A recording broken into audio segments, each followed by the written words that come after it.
My husband parked a moving truck in the driveway of the luxury home right next door to ours. He stepped out, helped a heavily pregnant woman down from the cab, kissed her cheek, and walked across our manicured lawn to where I stood on the porch. He looked me dead in the eye and said she was having his son, and that I needed to make a welcome basket and help her unpack. If I could not respect the mother of his heir, I could pack my bags and leave his house. I did not scream. I did not cry. I just handed him the divorce papers, and the very last page completely destroyed his life. My name is Simone, and I am 35 years old. Before I continue this story, let me know where you are watching from in the comments below. Hit like and subscribe if you have ever had to remind an arrogant man who actually built the kingdom he is standing in. Growing up in a working-class neighborhood in Atlanta, I learned early that nobody hands you anything. My mother worked 2 jobs to keep the lights on, and I spent my evenings studying numbers determined to build a life where I never had to worry about a past due bill. By 30, I had built my own private equity firm from the ground up. I became a wealth manager who turned thousands into millions. I was the financial backbone of my marriage to Terrence, a man who ran a mid-sized logistics company that I secretly bankrolled. But to Terrence and his toxic family, my ambition was a flaw. A woman's worth in their eyes was measured by what she could provide in a nursery, not a boardroom. And after 3 years of our quiet fertility struggles, Terrence decided my financial spreadsheets were not enough to make me a real wife. It was 9 o'clock on a bright Saturday morning. The Georgia heat was already settling over our exclusive gated community. I was standing on the front stone porch of our home, sipping my matcha latte, enjoying the rare quiet of the weekend. That peace shattered when the deep rumble of a massive moving truck echoed down our cul-de-sac. I watched it slowly back into the long sweeping driveway of the vacant $5 million estate directly next to ours. I assumed we were finally getting new neighbors. Then I saw Terrence's black luxury SUV pull up right behind the moving truck. My husband stepped out of the driver's side. He did not look toward our house. Instead, he walked around to the passenger side and opened the door like a perfect gentleman. A young woman stepped out.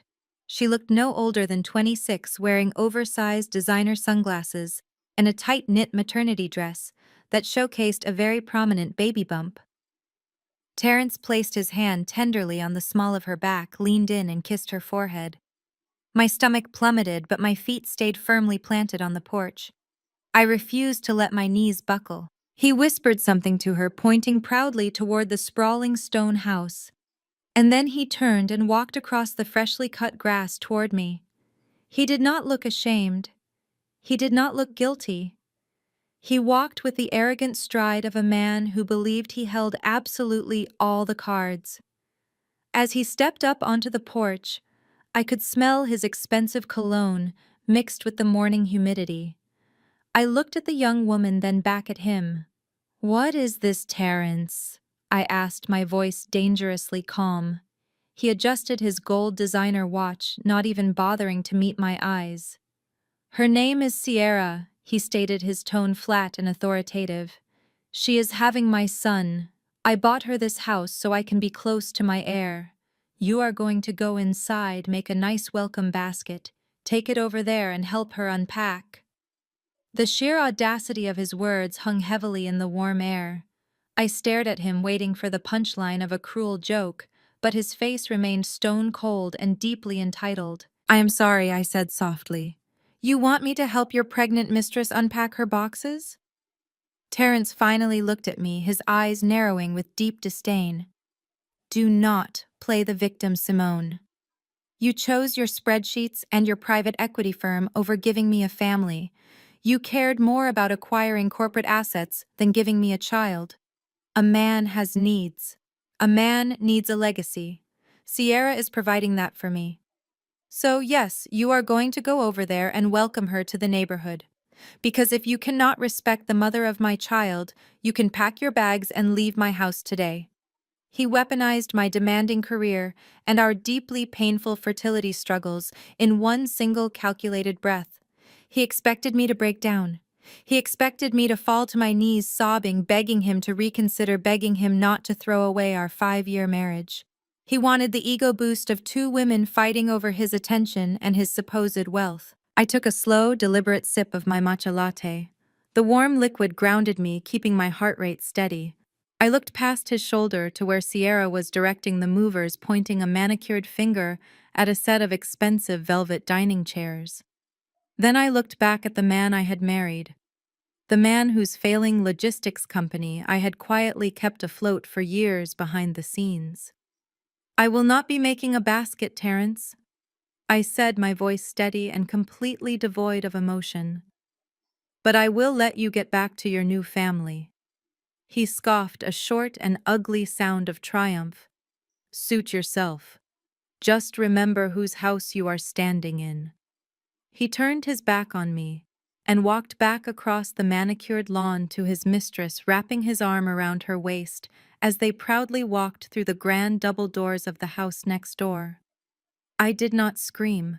I did not throw my ceramic mug against the brick siding. I simply turned around, walked back into my beautiful high-ceilinged foyer, and locked the heavy oak front door.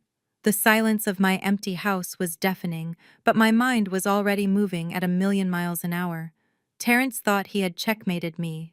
He thought because his name was listed first on the mortgage of our primary residence, he held all the power in our dynamic. He thought he could flaunt his blatant infidelity in my face and force me into absolute submission out of fear of losing my luxurious lifestyle and my social standing.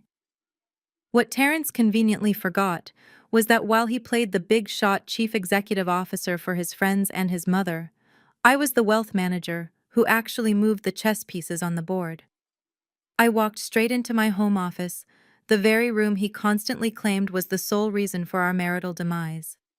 I sat down at my custom mahogany desk, opened my laptop, and bypassed my standard personal email. I logged directly into my secured offshore account portals and my firm's private financial databases. For the next 3 hours, while Terence and Sierra laughed and unpacked designer baby clothes in the massive house next door, I systematically began restructuring every liquid asset we shared.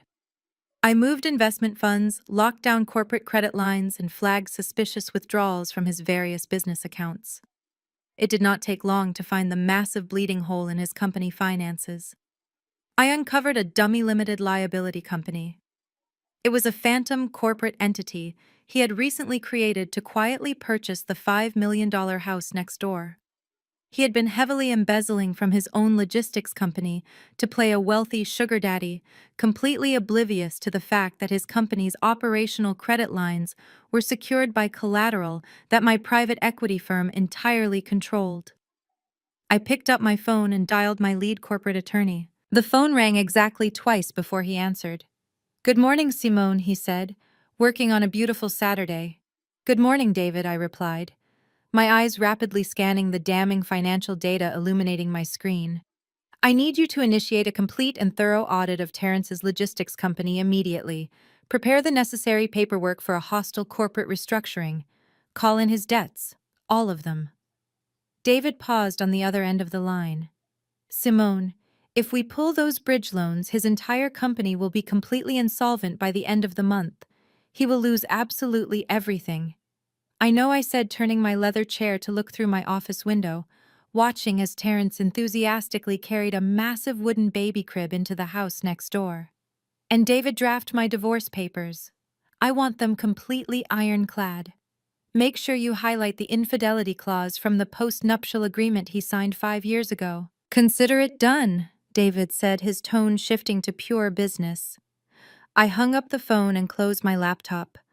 Terence wanted to order me out of his house. He wanted to demand I serve the woman who was carrying the child I could not conceive. Let him think he was the king of the castle. Let him enjoy his wonderful weekend playing house. Because by the time I was finished with my audits, I would not just be taking the castle away from him. I would be legally owning the very ground it was built on. I spent the next 3 hours sitting in my home office, watching the progress bars on my screen fill up as millions of dollars shifted securely out of joint accounts and into protected trusts. Terence had always been careless with passwords. He used the same simple combination of his birth year and his college fraternity for everything.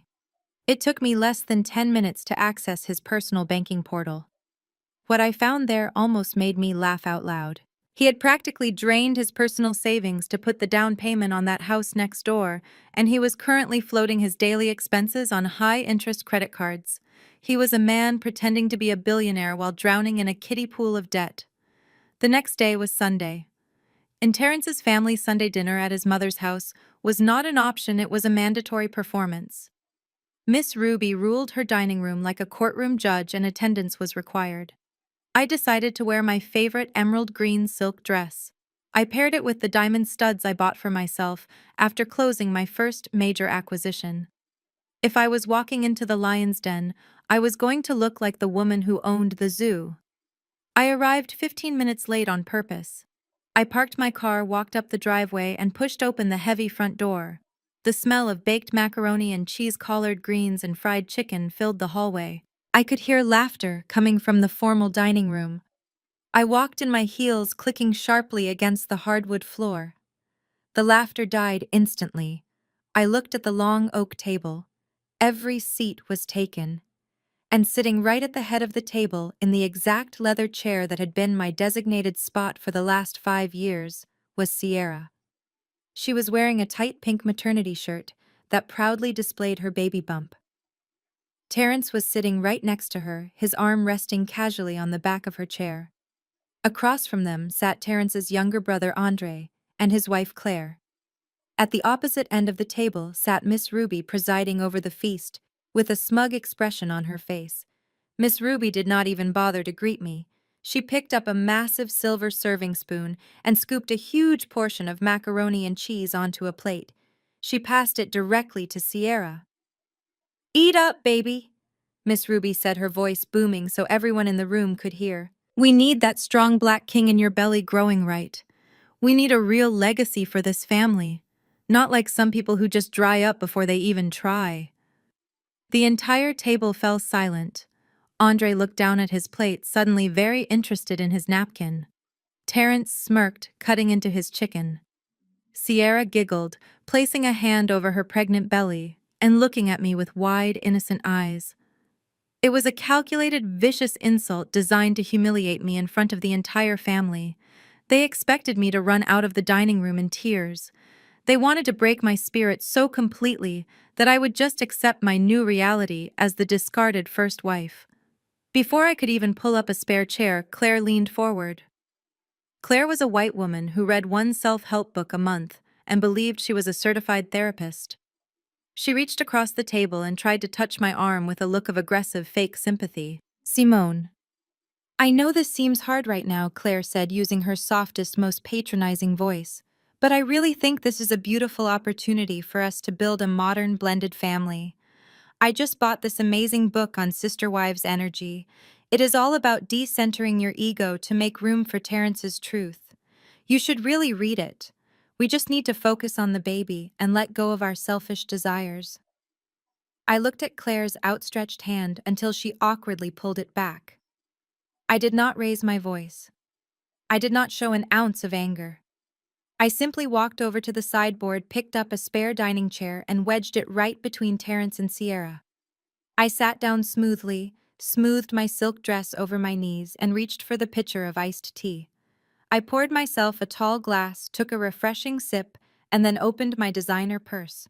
I pulled out a crisp white envelope and dropped it directly onto Sierra's dinner plate, right next to her macaroni and cheese. "Welcome to the neighborhood, Sierra," I said with a warm, bright smile. "Since you are my new neighbor, I thought I should personally deliver your homeowner association's special assessment fee. The neighborhood committee just installed a brand new biometric security gate. The fee is $4,500. It was due last Friday. Late fees accrue at a rate of $50 a day." Sierra stared at the envelope like it was a live grenade. She looked frantically at Terrence. Terrence slammed his fork down on the table, his face flushing with anger.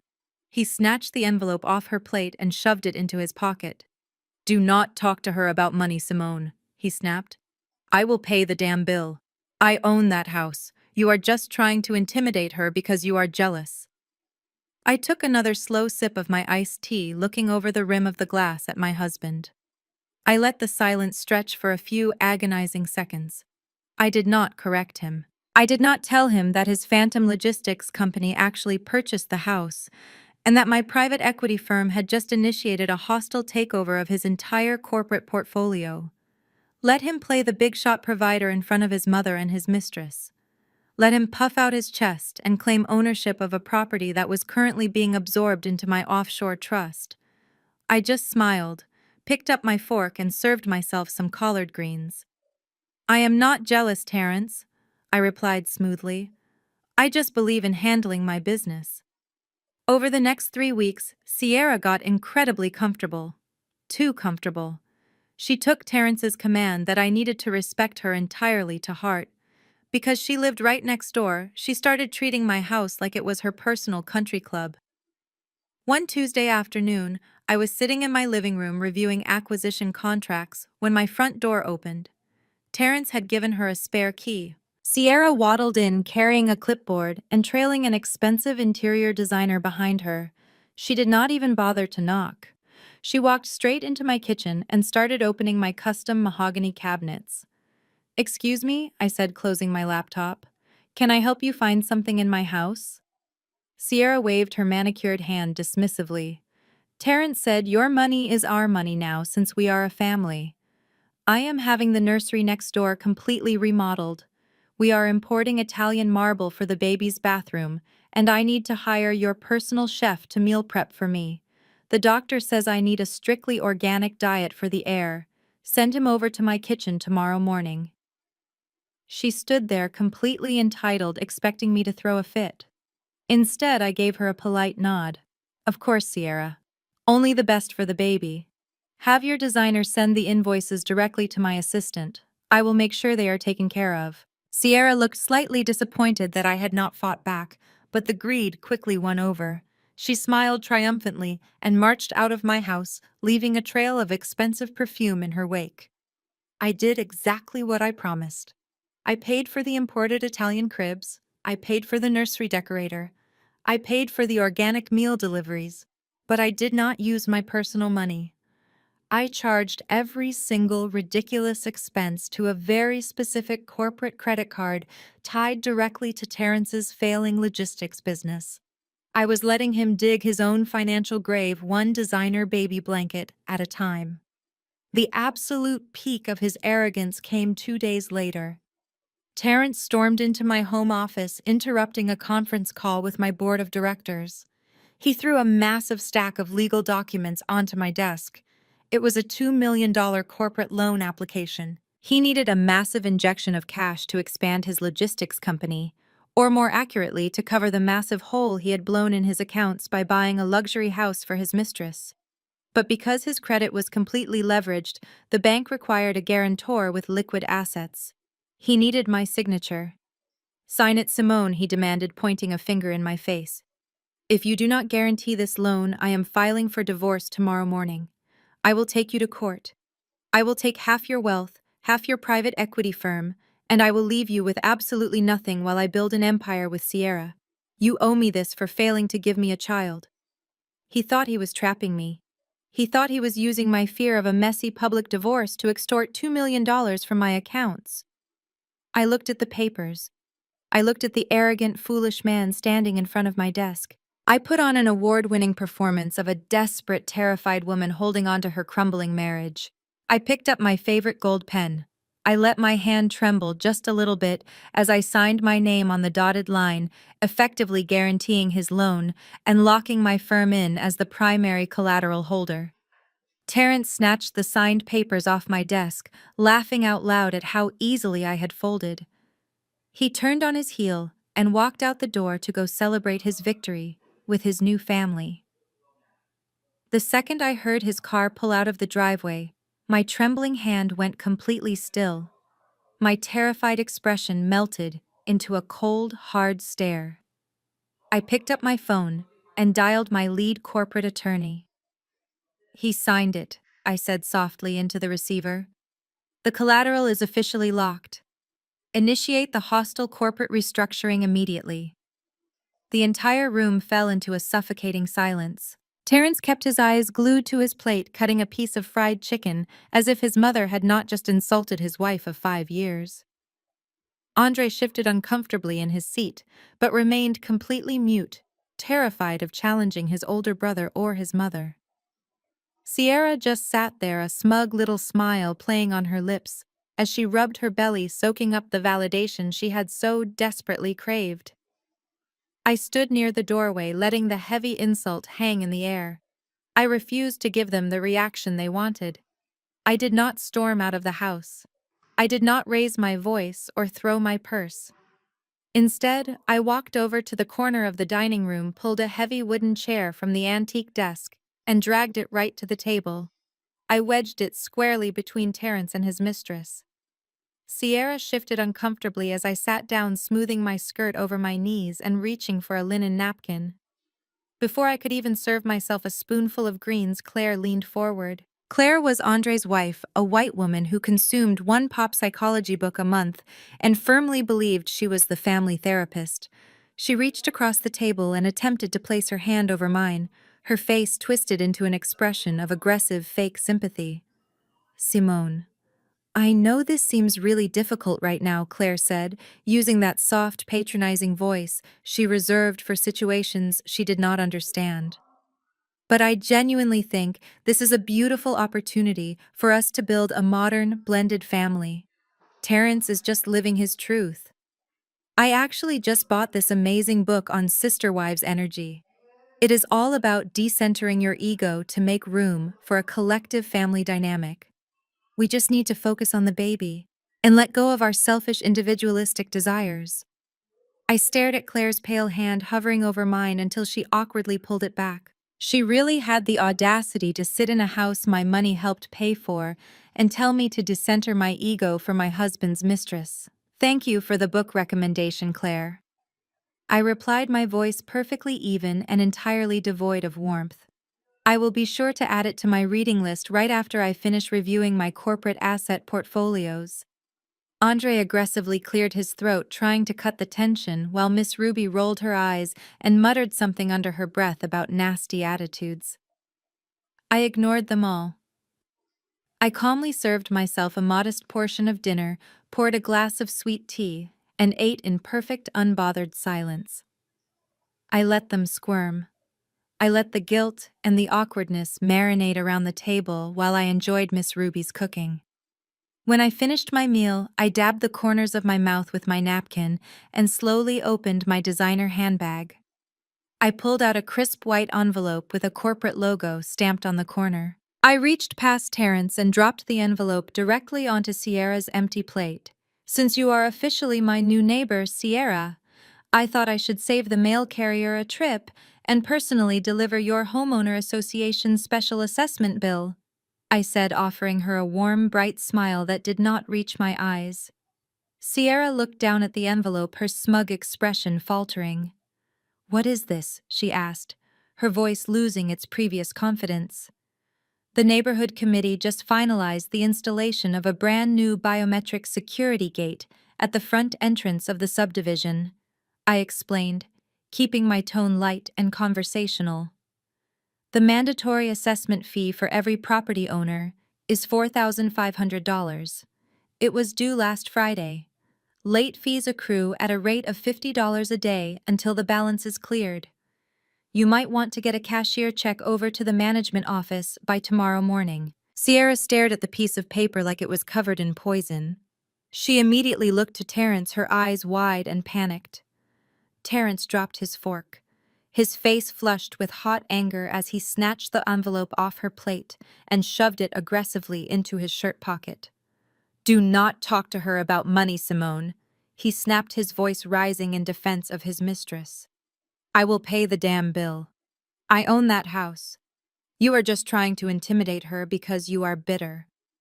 I took another slow, refreshing sip of my sweet tea, looking directly over the rim of my glass at the man I had married. I let the silence stretch for a few agonizing seconds, locking eyes with him until he had to look away. I did not correct his delusion. I did not tell him that I had already spent my Saturday morning digging through his accounts. I did not announce to the table that his phantom logistics company had actually purchased the property, or that my private equity firm was currently in the process of a hostile takeover of his entire corporate portfolio due to his massive defaulted debts. Let him play the big shot provider in front of his mother. Let him puff out his chest and claim ownership of a multi-million-dollar property that was currently being quietly absorbed into my offshore trust. I am not bitter, Terence, I replied smoothly, setting my glass down on the table. I just believe in handling my business. I stood up, pushed my chair back in, and picked up my handbag. I thanked Miss Ruby for the dinner she had tried to poison with her words, wished Andre and Claire a wonderful evening, and walked out the front door without looking back.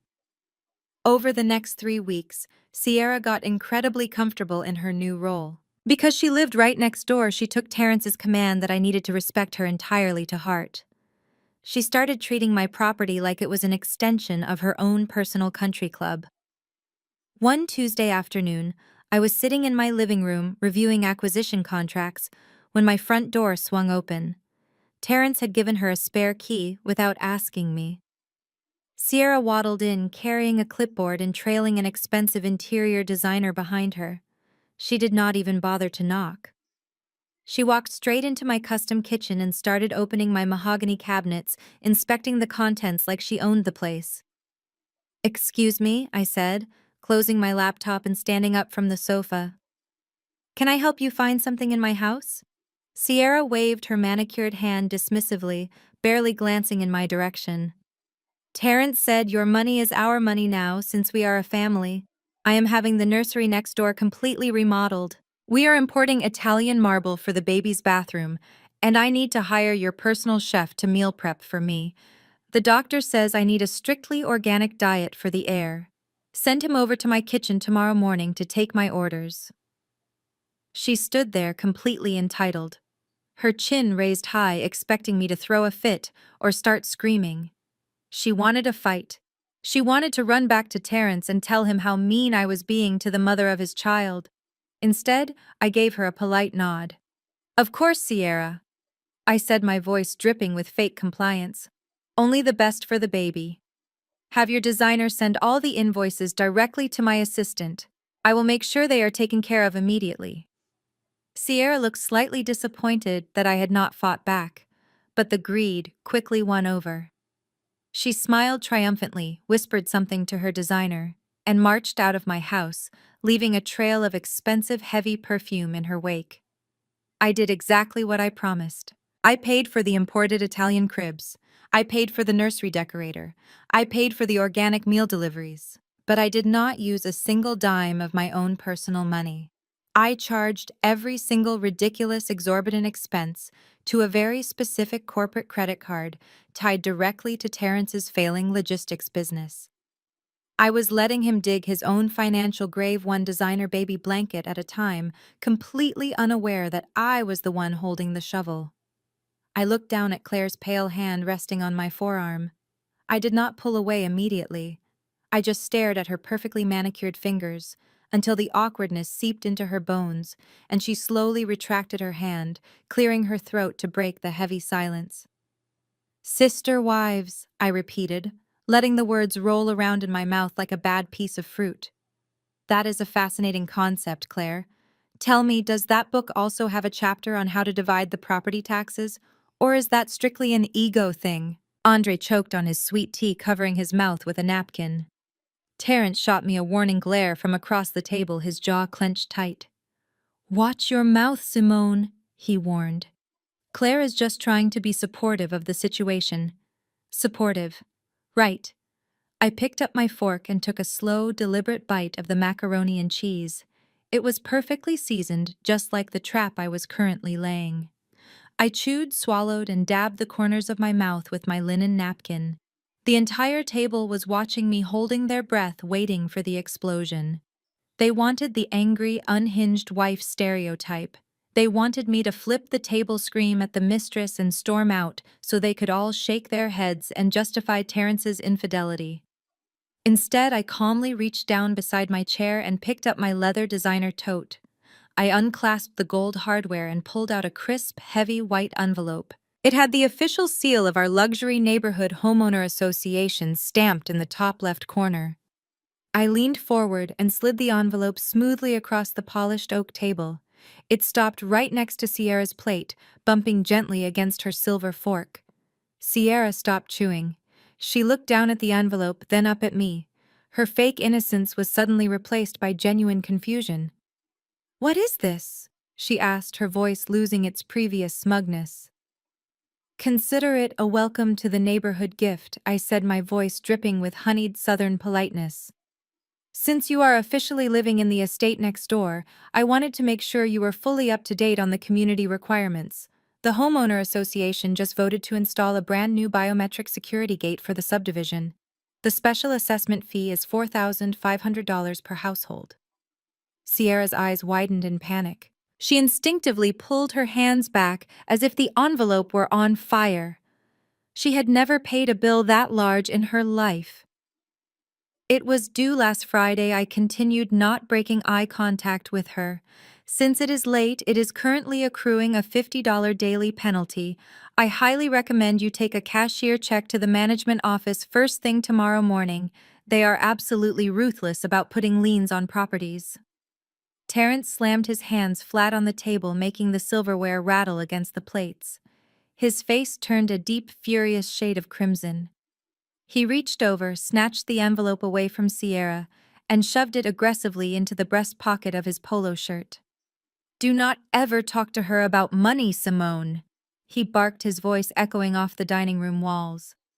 "I will pay the damn bill. I own that house.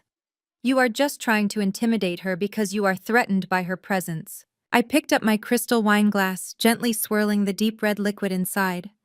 I let his words hang in the heavy air. I own that house. The delusion was almost comical. He truly believed that because he had funneled embezzled corporate funds into a dummy limited liability company to buy the property, he was the untouchable king of the cul-de-sac. He had absolutely no idea that my private equity firm had already initiated the hostile takeover of his entire logistics company, effectively absorbing all its assets, including that dummy corporation. He did not own the house. He was just a squatter in a property that was rapidly becoming mine. But I was not going to tell him that. Not yet. A good wealth manager knows exactly when to reveal her hand. "I am not threatened, Terrence," I said softly, taking a sip of my wine.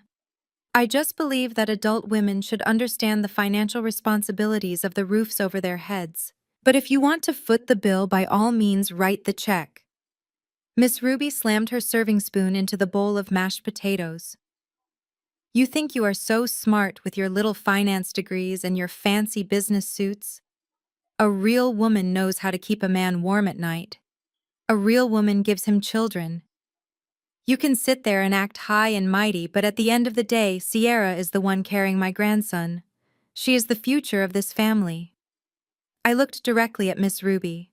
For 5 long years I had bitten my tongue to keep the peace with this toxic matriarch. I had paid for her roof repairs, funded her lavish church donations, and smiled through her constant subtle digs at my career. The peace treaty was officially shredded. "You are absolutely right, Miss Ruby," I said, my tone completely unbothered and ice-cold. "Sierra is carrying the future of your family. And I am so glad you all have exactly what you deserve in each other." I stood up gracefully, smoothing the fabric of my silk dress. I did not wait for dessert. I picked up my bag, wished Andre and Claire a wonderful evening, and walked out the front door. I could hear Terrence loudly reassuring Sierra as I walked down the driveway, promising her that I was just a bitter, barren woman who would soon be out of their way. The next 3 weeks were a masterclass in audacity. Because Sierra lived right next door, she took Terrence's mandate that I needed to respect her as an open invitation to invade my space. She assumed that my calm departure from that Sunday dinner meant I had accepted my fate as the defeated first wife. One Tuesday afternoon, I was in my home office reviewing the preliminary audit reports on Terrence's logistics company. The numbers were even worse than I had anticipated. He had not just embezzled for the house, he was bleeding his own company dry to fund a lifestyle of private jets and designer jewelry for a woman he had known for barely a year. Suddenly, I heard my front door open. Terrence had given Sierra a spare key to my house without my permission. I listened to her heavy footsteps walking across my imported hardwood floors. She did not bother to knock on my office door. She simply pushed it open. She was carrying a thick binder full of fabric swatches and paint samples, followed closely by a woman wearing thick framed glasses who looked wildly uncomfortable. Simone Sierra announced, walking into my office, like she was the chief executive officer of my life. Terrence said, "Your money is our money now since we are a family.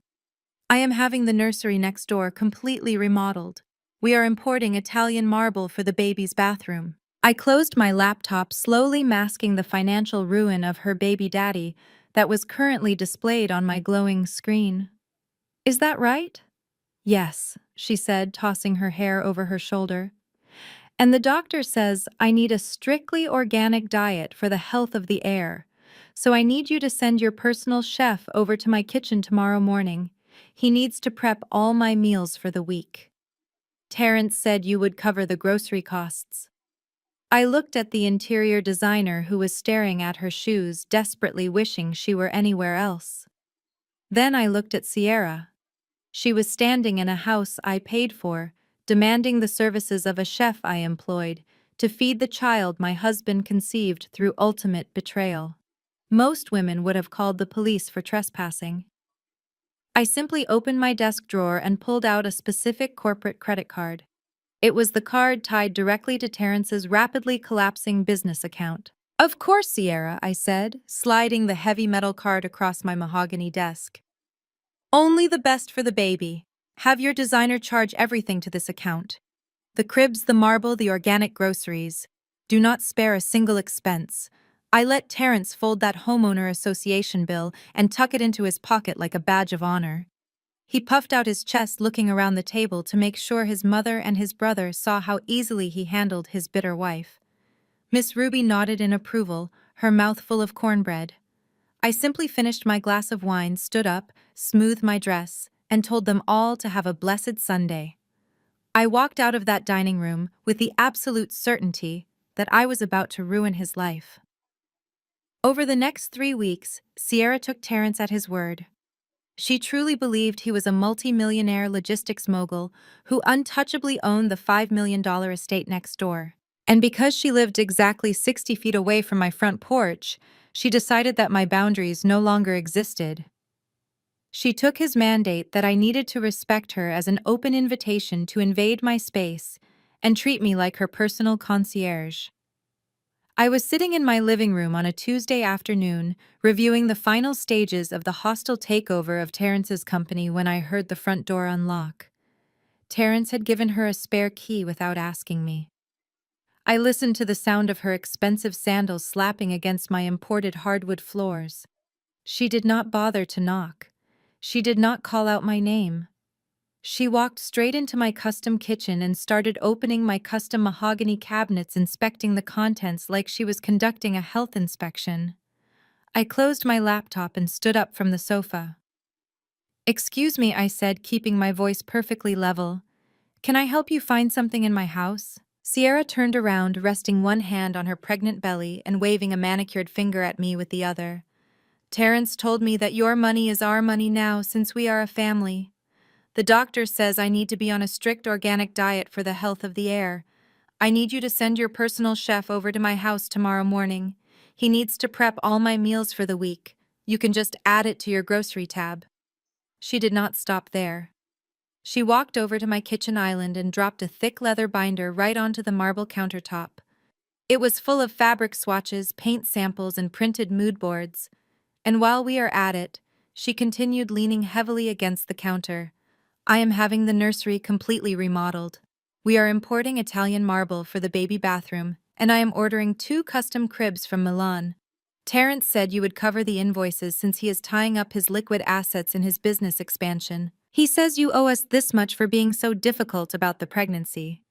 I looked at the thick binder of nursery demands. Then I looked at the 26-year-old girl standing in my kitchen, completely entitled. Her chin raised high, expecting me to throw a massive fit. She wanted a fight. She wanted me to start screaming and throwing plates so she could run back to Terence crying about how unhinged and dangerous the barren first wife was being to her and the unborn baby. She wanted to prove to him that I was exactly the bitter woman Miss Ruby claimed I was. But a seasoned wealth manager never reacts emotionally when a bad investment is begging to be liquidated. You do not interrupt your enemy when they are making a catastrophic financial mistake. I gave her a soft, accommodating smile.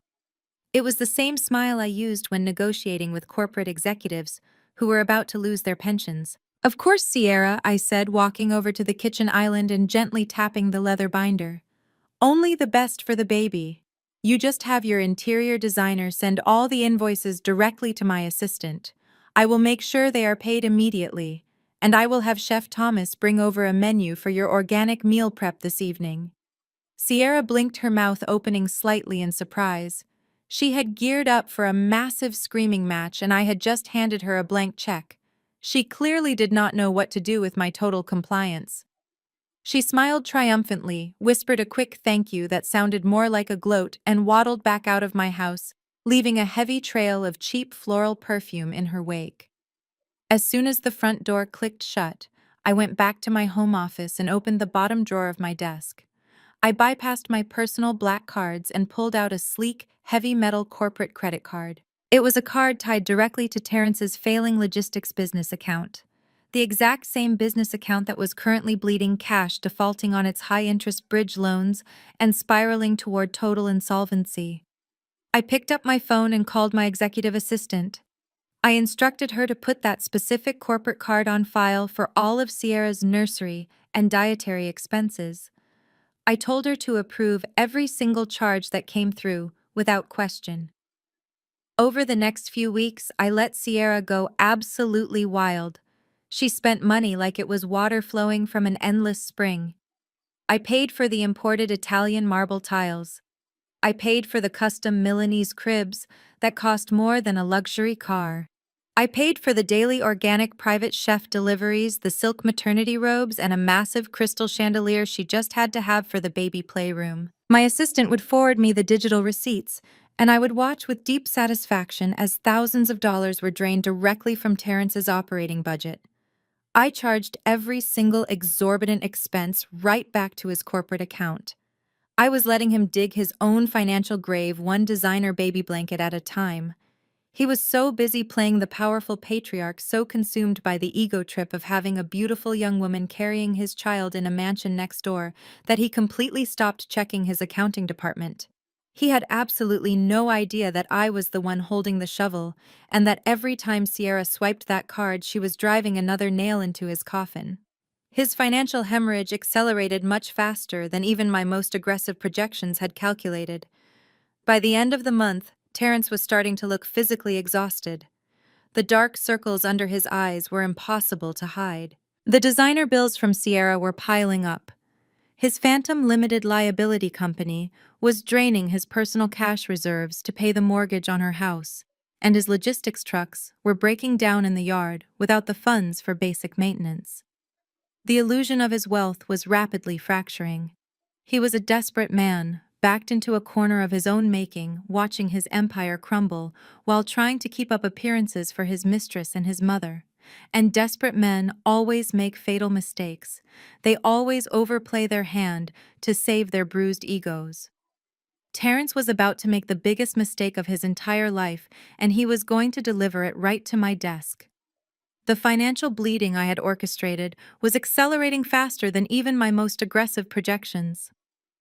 By the end of the month, Terence was visibly deteriorating. The dark circles under his eyes were impossible to hide with his usual arrogant smirk. The designer bills from Sierra were piling up on his desk.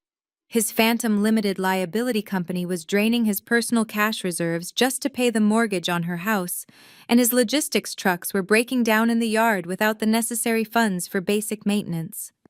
The illusion of his immense wealth was rapidly fracturing.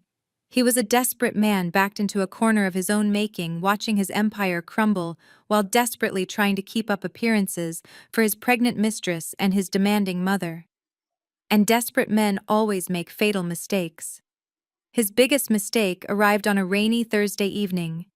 I was sitting in my home office reviewing a quarterly earnings report for one of my client portfolios.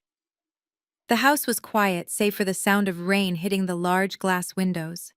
The heavy mahogany door to my office suddenly swung open. Terrence marched in, bringing the smell of damp wool and stale scotch into my pristine workspace. He did not bother to knock. He walked directly to my desk and slammed a massive leather-bound stack of legal documents right on top of my keyboard. I slowly took off my reading glasses and looked up at him. "What is this, Terrence?" I asked, keeping my voice perfectly neutral. "It is a commercial loan application," he stated aggressively, unbuttoning his suit jacket and placing his hands on his hips. $2 million. I am expanding the logistics company. We are acquiring a new fleet of trucks and opening a distribution hub in Charlotte. The bank has already approved the capital injection, but because the business is scaling so rapidly, my current assets are tied up in operational costs. They need a secondary guarantor to underwrite the loan. I need your signature." I looked down at the thick stack of papers. He was lying through his teeth. There was no new fleet of trucks. There was no distribution hub in Charlotte. He needed a massive immediate injection of cash to cover the massive hole he had blown in his accounts by buying a luxury house for his mistress and funding her ridiculous, extravagant lifestyle. But because his credit was completely leveraged and his company was quietly suffocating from the embezzlement, the bank required a guarantor with heavy liquid assets. He needed my private equity firm to back his debt. I opened the folder and slowly flipped through the first few pages, letting the silence stretch. "Why would you need my signature, Terrence?" I asked, feigning confusion. "You told your mother at Sunday dinner that your business was posting record profits. You told Sierra that my money was practically irrelevant compared to your wealth. If the company is doing so well, surely the bank can use your existing commercial real estate as collateral." Terrence slammed his hand down on the edge of my desk, his face twisting into an ugly mask of rage. "Do not play games with me, Simone," he snarled, leaning over the mahogany surface to intimidate me. "You know exactly how corporate finance works. My cash is tied up in investments for our family, for my heir. You are my wife. It is your legal and moral obligation to support this family. I have carried you for 5 years while you played boss at your little boutique firm. Now it is time for you to step up and do your part." I leaned back in my leather chair, folding my hands in my lap. "And if I choose not to sign a $2 million liability?" Terrence stood up straight, a cruel, triumphant smile spreading across his face. He had been waiting for me to resist. He wanted to deliver his ultimate threat. "If you do not sign those papers right now, I am calling my lawyers tomorrow morning and filing for divorce. We live in an equitable distribution state, Simone. I will drag you through a public, humiliating court battle. I will take half of your personal wealth. I will take half of your precious private equity firm. I will take this house, and I will leave you with absolutely nothing.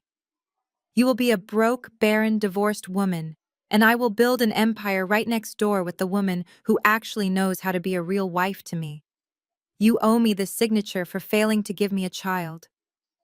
He delivered the blow with the precision of a man who had studied my deepest insecurities for 5 years. He thought he was trapping me. He thought he was using my fear of a messy public scandal and the painful reality of our fertility struggles to extort $2 million from my carefully protected accounts. He expected me to shatter into a million pieces. I looked at the legal documents. Then I looked at the arrogant, foolish man standing in front of my desk. What Terrence lacked in business acumen, he made up for in pure, unfiltered audacity. By demanding I guarantee this loan, he was legally tying his sinking ship to my battleship. But what he did not realize was that the specific lending institution he was using was a subsidiary of a massive banking conglomerate that my private equity firm heavily influenced. If I signed as the guarantor and he defaulted, the debt would not just ruin him. It would give my firm the legal right to seize all his corporate collateral. He was literally handing me the keys to his entire life. I knew exactly what role I needed to play. I let my shoulders drop, physically shrinking into my chair. I forced my breathing to become shallow and rapid. I looked up at him with wide, fearful eyes playing the part of the desperate broken woman, clinging to the remnants of her shattered marriage. "Please, Terence," I whispered, letting my voice crack perfectly. "Do not do this. Do not take my firm. It is all I have left." Terence laughed. It was a cold, vicious sound that echoed off the walls of my office. "Then sign the damn papers, Simone. Sign the papers and maybe I will let you stay in the guest room once the baby is born." I slowly reached across my desk and picked up my favorite heavy gold pen. I let my hand tremble just enough for him to notice.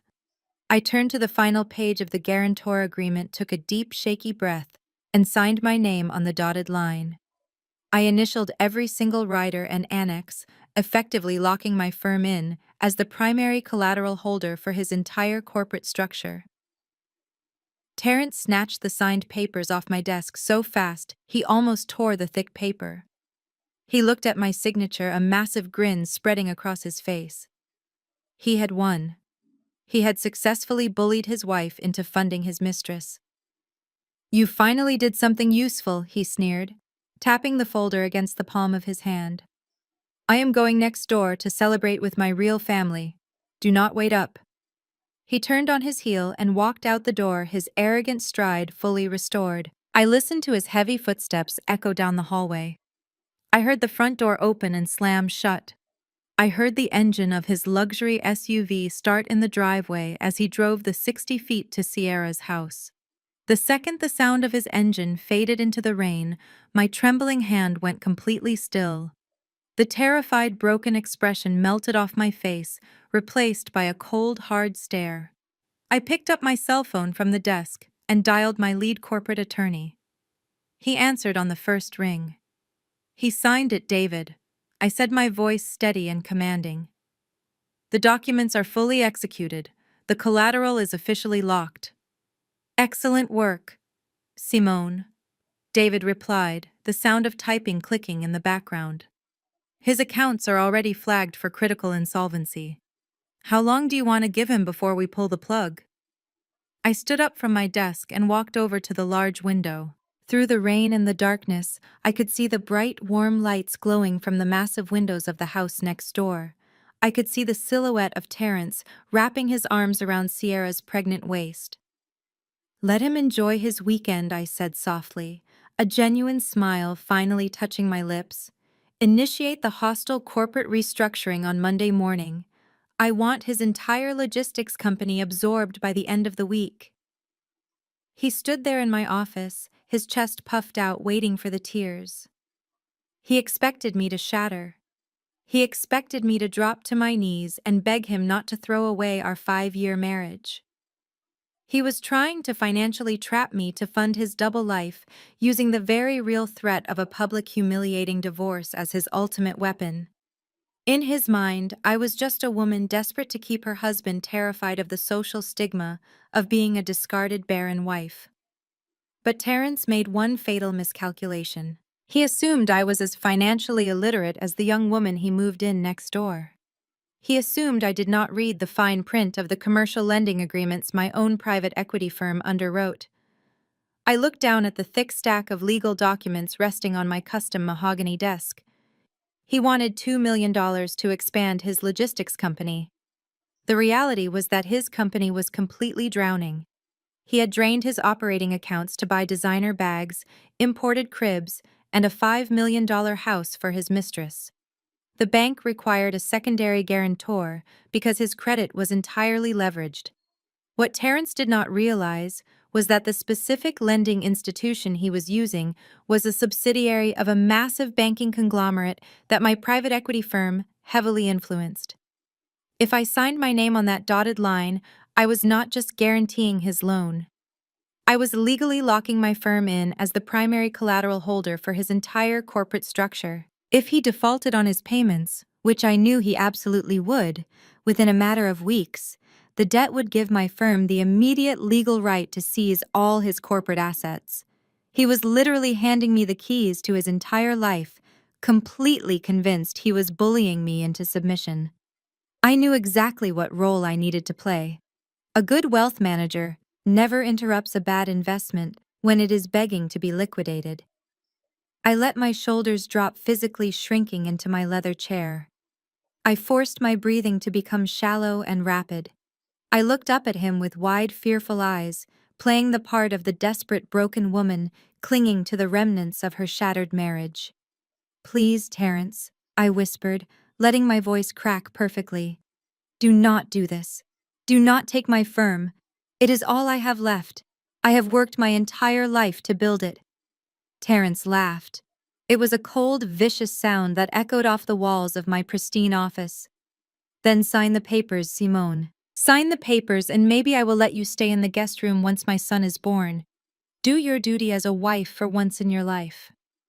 I slowly reached across my desk and picked up my favorite heavy gold pen. I let my hand tremble just enough for him to notice. I turned to the final page of the guarantor agreement. I took a deep, shaky breath and signed my name on the dotted line. I meticulously initialed every single rider and annex, making absolutely sure the contract was ironclad.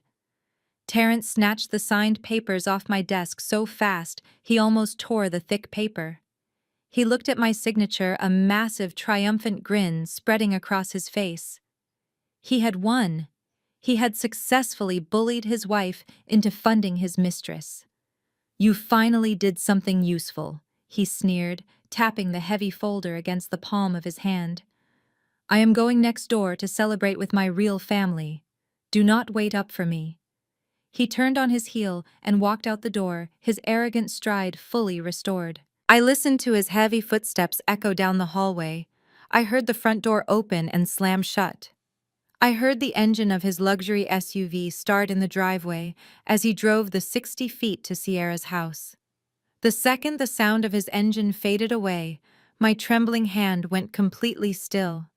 The terrified, broken expression melted off my face, replaced by a cold, hard stare. I picked up my cell phone from the desk and dialed my lead corporate attorney. He answered on the first ring. He signed it. "David," I said, my voice steady and commanding. "The documents are fully executed. The collateral is officially locked." "Excellent work, Simone," David replied, the sound of typing clicking in the background. "His accounts are already flagged for critical insolvency. How long do you want to give him before we pull the plug?" I stood up from my desk and walked over to the large window. I could see the bright, warm lights glowing from the massive windows of the house next door. I could see the silhouette of Terrence wrapping his arms around Sierra.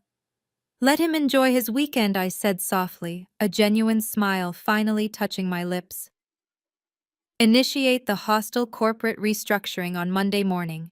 I want his entire logistics company absorbed by the end of the month." 4 weeks passed. During that time, Terrence lived in a state of absolute delusion. He strutted around the neighborhood like a king, completely oblivious to the fact that my legal team was systematically dismantling his empire behind closed doors. Every time Sierra swiped that corporate credit card for her organic groceries or her imported Italian marble, she was driving another nail into his financial coffin. The default notices started rolling in, but Terrence was too busy planning his next grand gesture to check his corporate mail. That grand gesture arrived on a bright Saturday morning. I was woken up at 8 o'clock by the sound of heavy metal poles clanking together and unfamiliar voices shouting instructions. I threw on my silk robe, walked over to my bedroom window, and pulled back the heavy curtains. I stared in absolute disbelief. A massive white catering tent was being erected right in the middle of my meticulously landscaped backyard. A team of florists was busy wrapping my stone columns in expensive blue and gold floral arrangements. A disc jockey was setting up massive speakers on my patio. They were throwing a baby shower. But instead of hosting it at the $5 million estate Terrence had bought for his mistress next door, they had decided to move the entire party onto my property. I walked downstairs and stepped out onto the back patio. The Georgia humidity was already heavy in the air. Miss Ruby was standing near my swimming pool, wearing a wide-brimmed church hat, and barking orders at a group of caterers carrying silver chafing dishes. "Excuse me," I said, my voice slicing through the noise of the workers. "What exactly is going on in my backyard?" Miss Ruby turned to look at me, placing her hands on her hips. She did not look embarrassed. She looked entirely entitled. "We are setting up for the baby shower, Simone. Sierra has a lot of guests coming, and her backyard does not have the proper landscaping for photographs. Your lawn is much bigger." Terrence said it was fine since this is all family property anyway. I looked around at the sheer scale of the event. There were at least 10 tables covered in expensive blue silk linens. There was a massive throne chair situated right under my oak tree, clearly reserved for Sierra. The audacity was suffocating. They had literally invaded my sanctuary to celebrate the ultimate betrayal, completely confident that I would just sit inside and cry. Before I could respond, Claire came rushing out of my back door carrying a clipboard. She was wearing a brightly colored sundress and a huge fake smile. "Simone, I am so glad you are awake," Claire chirped, completely ignoring the fact that she had just walked through my house without permission. "We are going to need you to clear out the main refrigerator in your kitchen. The caterers need space to store the 3-tier custom cake. And remember what we talked about regarding Sister Wives energy. This is a day for healing and celebrating Terrence's truth. We really need you to be a team player today." I looked at Claire. Then I looked at Miss Ruby. I could have called the police and had them all escorted off my property for trespassing. I could have flipped the catering tables and ruined their perfect Saturday morning. But a much better idea was forming in my mind. My private equity firm had officially completed the hostile takeover of Terrence's logistics company 2 days ago. I legally owned his trucks. I owned his corporate bank accounts. And because he had used a dummy corporation funded by embezzled company money to buy the house next door, I now legally owned that property too. I had the eviction notice sitting in a manila envelope on my desk. I gave Claire a slow, calm smile. "You know what, Claire, you are absolutely right," I said smoothly. "This is a day for celebrating truths. I will go clear out the refrigerator for the cake. You just make sure everyone is having a wonderful time." Miss Ruby scoffed, turning back to the caterers. "See, she finally learned her place. About time she started acting like a supportive wife." I turned around and walked back into my house. Let them set up the flowers. Let them set up the throne. Let them invite all of their friends and family to my backyard. They wanted a public spectacle. They wanted an audience to witness my humiliation. I was going to give them exactly what they asked for, but I was going to rewrite the ending. I walked into my home office, picked up the thick manila envelope containing the eviction notice, and placed it right on top of my purse. The baby shower was about to be a day they would never forget. The days following my phone call to my legal team were a masterclass in silent execution. While Terrence strutted around our gated community like a titan of industry, my firm systematically dismantled his corporate structure brick by brick. By Wednesday, his main operating accounts were frozen under the guise of an internal audit. By Friday, my holding company possessed the legal deeds to his entire commercial fleet. He was so completely distracted by playing the wealthy patriarch for the woman next door that he ignored the urgent voicemails from his own accounting department. Sierra continued to aggressively swipe that corporate card, draining the absolute last drops of his liquidity to pay for organic avocados and custom silk curtains. He was a dead man walking, and he did not even know his heart had stopped beating. Exactly 4 weeks after he signed his life away on my mahogany desk, I was awakened at 7 in the morning by the heavy thrum of diesel engines and men shouting outside my bedroom window. I sat up, pushed the heavy duvet aside, and walked to the glass doors leading to my balcony. I looked down and stared in absolute disbelief. An army of event planners was currently invading my meticulously manicured backyard.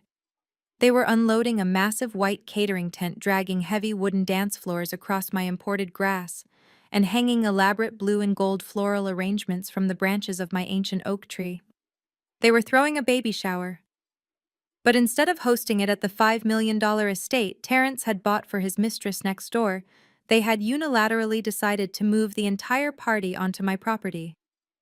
I tightened the belt of my silk robe and walked downstairs. The Georgia morning humidity was already settling over the patio as I stepped outside. Miss Ruby was standing near my heated swimming pool, wearing a wide-brimmed church hat and barking orders at a group of caterers who were carrying heavy silver chafing dishes. "Excuse me," I said, my voice slicing clearly through the noise of the workers. "What exactly is going on in my backyard?"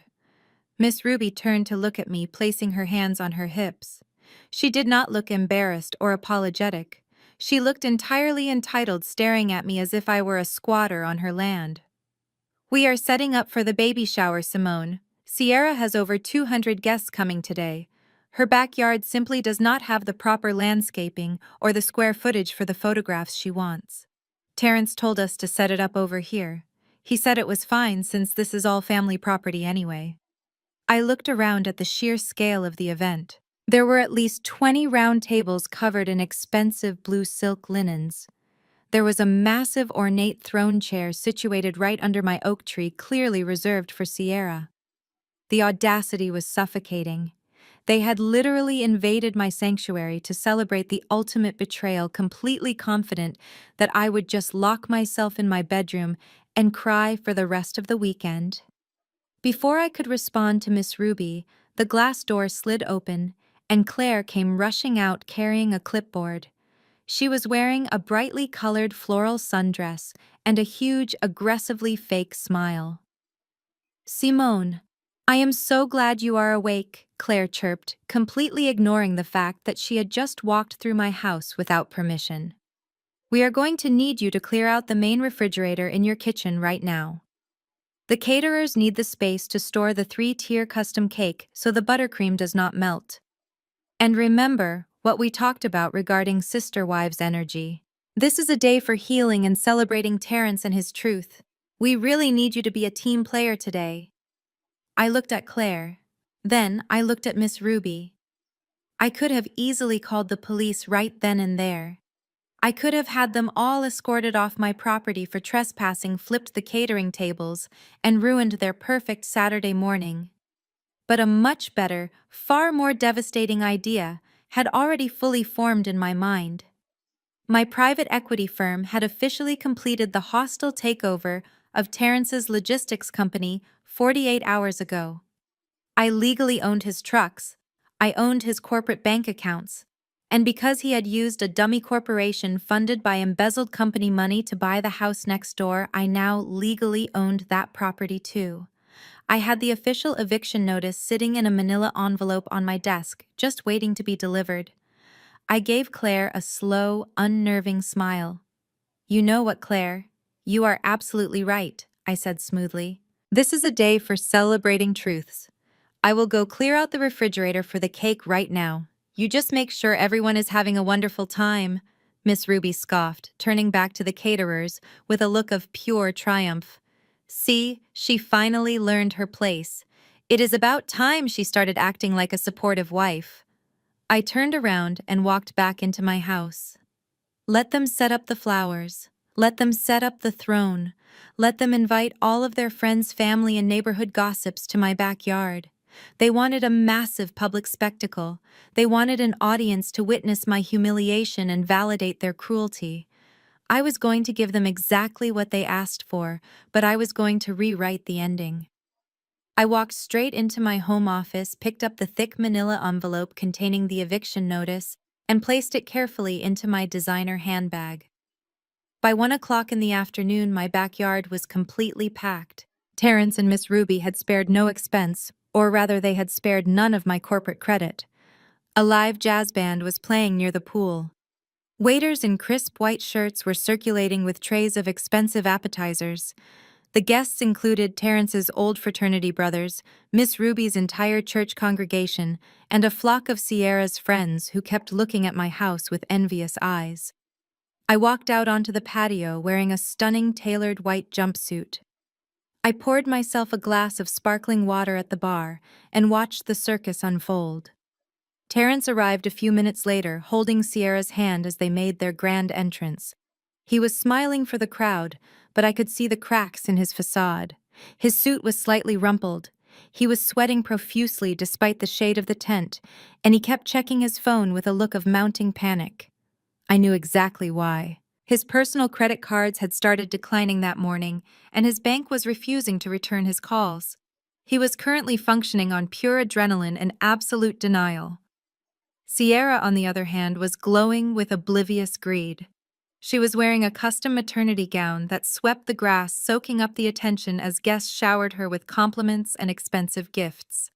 She sat in her massive throne chair, sipping a mocktail, looking like a queen who had finally secured her castle. The jazz band paused, and the hired photographer stepped into the center of the lawn. "All right, everyone," the photographer announced loudly. "We are going to do the family portraits now. I need Terrence, Sierra, and the immediate family right over here under the floral arch." Miss Ruby practically sprinted to get into the frame, dragging Andre and Claire with her. Terrence stood proudly next to Sierra, resting his hand protectively on her stomach. They smiled perfectly for the first few shots. Then Claire stepped out of the formation and started scanning the crowd.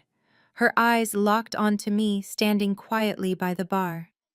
Simone Claire yelled, waving her arm frantically so the entire party would look in my direction. "Come on, Simone. Be the bigger person. Get in the picture. It is all about the baby today." The conversations around me died down. 200 pairs of eyes shifted to look at the discarded first wife. They were waiting for me to break. They were waiting for me to throw a tantrum and storm into the house, which would perfectly validate Terrence's narrative that I was unstable and bitter.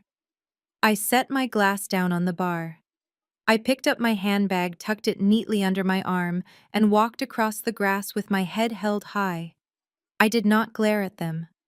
I wore a serene, unbothered smile that seemed to deeply unsettle Terrence as I approached. I stepped right under the floral arch. The photographer gestured for me to move closer. "Let us squeeze in tight," he directed. "Simone, can you step right next to Sierra?" I moved until I was standing shoulder to shoulder with my husband's pregnant mistress. Sierra smirked at me, shifting her weight so her baby bump deliberately brushed against my arm. Terrence puffed out his chest, looking incredibly smug that he had managed to force his wife and his mistress into the same photograph without shedding a drop of blood. "Say family legacy," the photographer called out, snapping the camera shutter rapidly. I stared directly into the lens, my smile never wavering. I knew this photograph would be the last moment Terrence ever experienced peace. I was standing in the middle of his perfect illusion, feeling the heavy manila envelope resting against my side.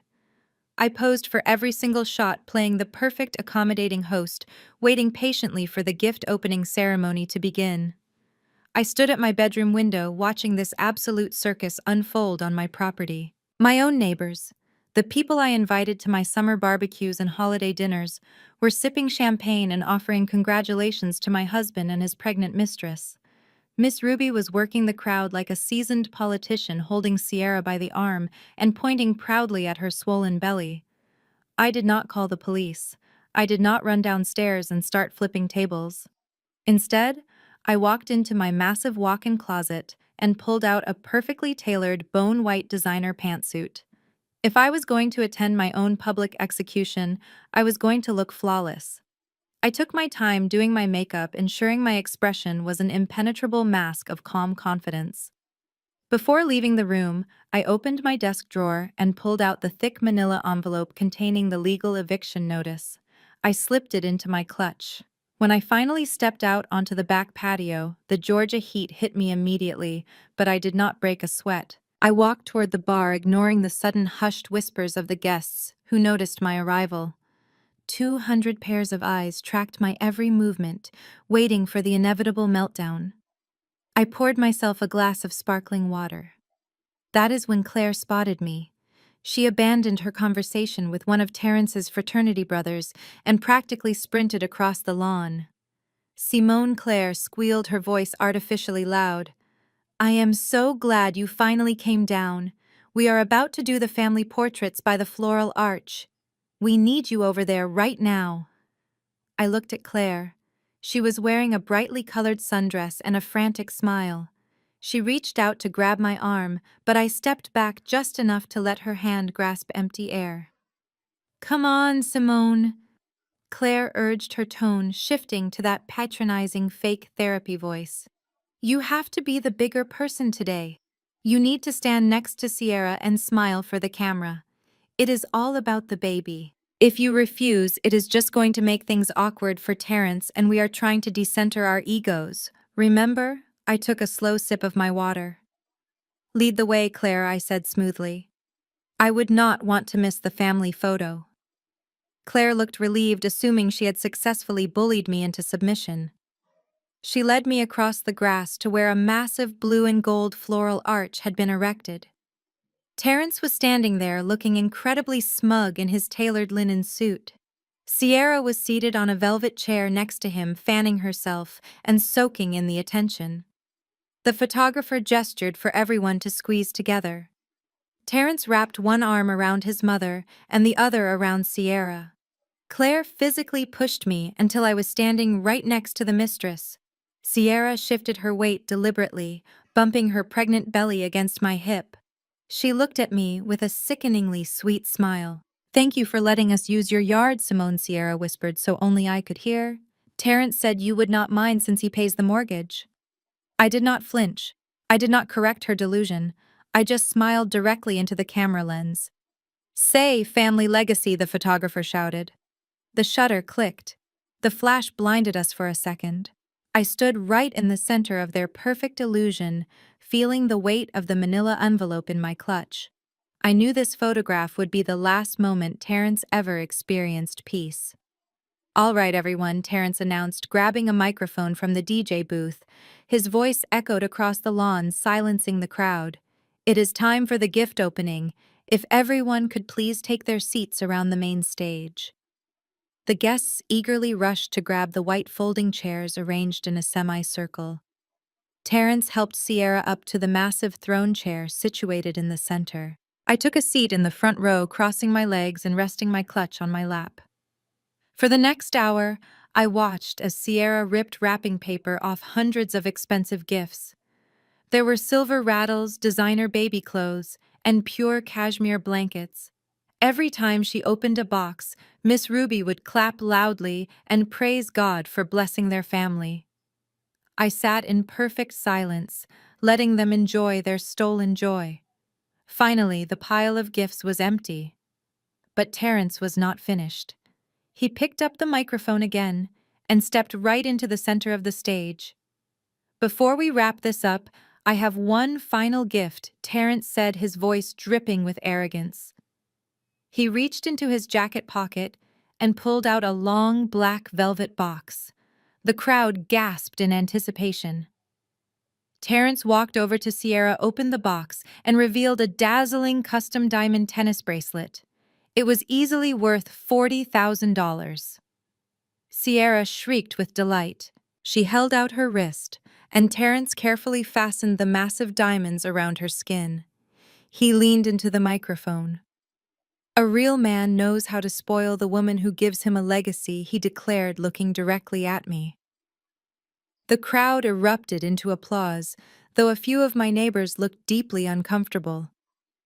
Sierra admired the bracelet, holding her wrist up to catch the sunlight. Then she looked down at me sitting in the front row. Her greed and her sudden rise in status had made her incredibly bold. She believed she was untouchable.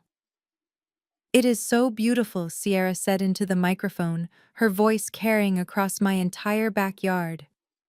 Terrence told me you always had to buy your own jewelry, Simone. Poor thing. I guess a man only spoils the woman who actually gives him a future. A heavy, suffocating silence fell over the yard. The band stopped playing. The waiters stopped pouring drinks. Every single person turned to look at me. They expected me to run away crying. They expected me to crumble under the sheer weight of the public humiliation. Terrence stood next to her, grinning, waiting for his victory lap. I slowly uncrossed my legs. I stood up from my folding chair, smoothed the front of my white pantsuit, and calmly walked up the short steps to the stage. I did not look angry. I did not look broken. I walked right up to Sierra, gently pushed Terrence aside, and took the microphone directly from his hand. I smiled brightly at the crowd of 200 people. The silence was absolute. You could hear the wind rustling the leaves of my oak tree. I did not want to show up to the celebration empty-handed, I said, my voice echoing clearly through the massive speakers. I actually brought a gift for the new house. I opened my clutch, pulled out the thick manila envelope, and handed it directly to Sierra. She snatched it eagerly. She clearly expected a massive check, assuming I had finally buckled under the pressure, and decided to pay my way into their good graces to avoid further embarrassment. Sierra ripped the envelope open. She pulled out the heavy legal documents and began to read. I watched her face as the reality of her situation hit her. The smug, triumphant smile vanished instantly. Her jaw dropped.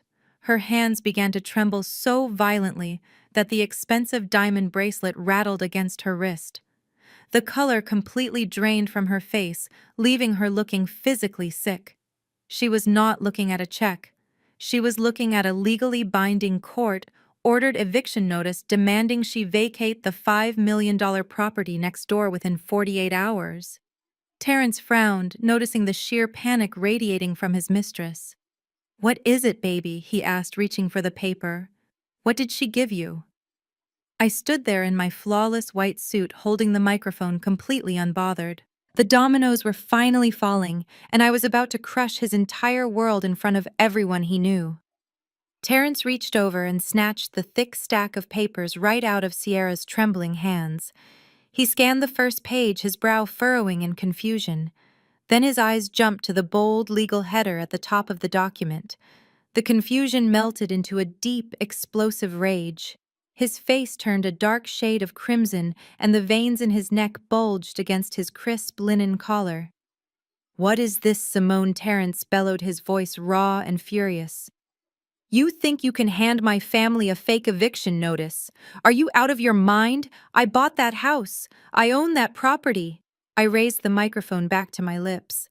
I wanted every single one of the 200 guests sitting in my backyard to hear the exact mechanics of his downfall. "No, Terrence," I said, my voice echoing clearly over the manicured lawn. "You do not own the house. Your logistics company bought that property using a dummy limited liability company, the exact same logistics company that you have been secretly bleeding dry for the past year. You embezzled hundreds of thousands of dollars in operational funds to buy designer bags, imported marble and diamond bracelets for your side piece." A collective gasp ripped through the crowd. I saw his fraternity brothers exchanging shocked glances. I saw Miss Ruby drop her fan, her mouth hanging open. Sierra clutched her pregnant belly, looking frantically between Terrence and the crowd, realizing her billionaire baby daddy was suddenly sounding very much like a criminal. Terrence stepped closer to me, trying to use his physical size to intimidate me into silence. He pointed a trembling finger directly at my face. "I am the chief executive officer," he shouted, spittle flying from his lips. "I own the logistics company. It is my name on the door. You cannot evict me from a house my own company purchased. I will sue you for everything you have." I let out a short, cold laugh. It was the laugh of a woman who had just checkmated a very foolish king. "You have not owned that company since the day you marched into my office and demanded I guarantee your $2 million commercial loan," I explained smoothly. "You were so eager to get my signature that you did not bother to read the fine print. The bank you used is heavily leveraged by my private equity firm. When you inevitably defaulted on your payments last week, my firm called in the debt. We initiated a hostile takeover. I fully acquired your entire corporate portfolio 48 hours ago." Terrence stopped breathing. His arm dropped slowly to his side. The arrogant, untouchable facade shattered completely, leaving behind a terrified, broken man. I took a step forward, closing the distance between us. "I own your commercial fleet, Terrence," I stated clearly. "I own your corporate bank accounts. I own the dummy corporation you used to hide your embezzlement. And because I own that corporation, I hold the absolute legal deed to the $5 million estate next door. You are nothing but a squatter living on my property." Total chaos erupted around the stage. Miss Ruby started wailing loudly, clutching her chest and dramatically swaying as if she were about to faint. She looked desperately at the crowd for sympathy, but the church congregation was too busy whispering in shock to run to her aid. The golden child was officially a fraud. Then Claire decided to step forward. She pushed her way past the front row of folding chairs and marched up the stairs to the stage. She was practically vibrating with nervous energy, desperate to regain control of the narrative and play the family savior. "Simone, you need to stop this right now," Claire commanded, trying to use her authoritative therapy voice. "You cannot just steal a family business. Legally speaking, there are protections against this kind of malicious marital interference. You are acting out of trauma, and we are going to hire a lawyer to reverse all of this."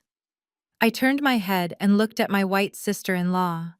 The sheer audacity she possessed to climb onto my stage and lecture me about the law was almost impressive, but I had a bullet chambered specifically for her.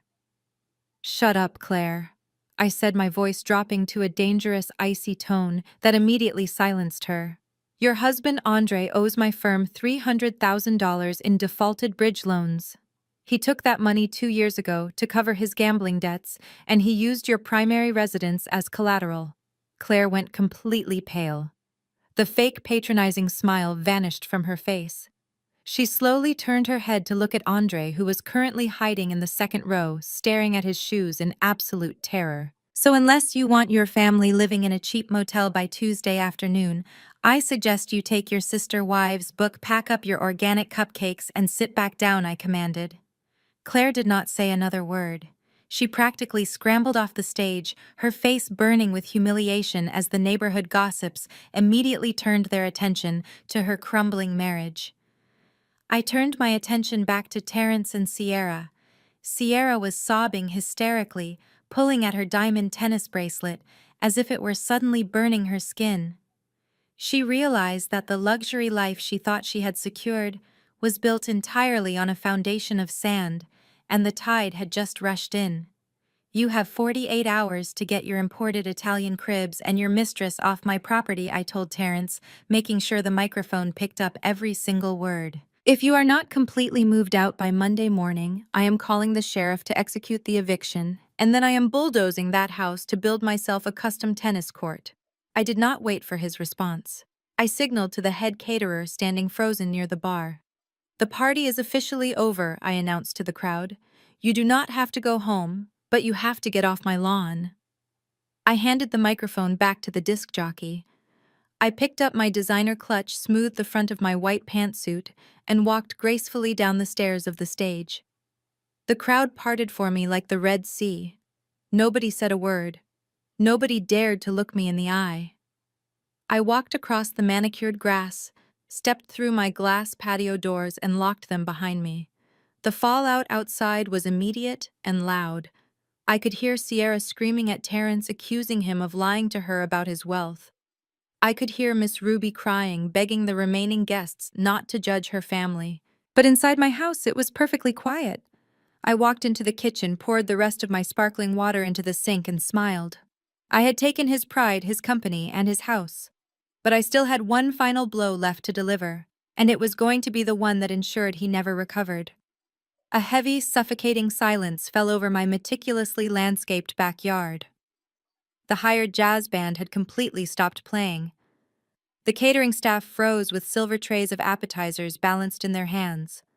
200 guests held their collective breath, waiting for the discarded barren wife to finally break. They expected me to burst into tears.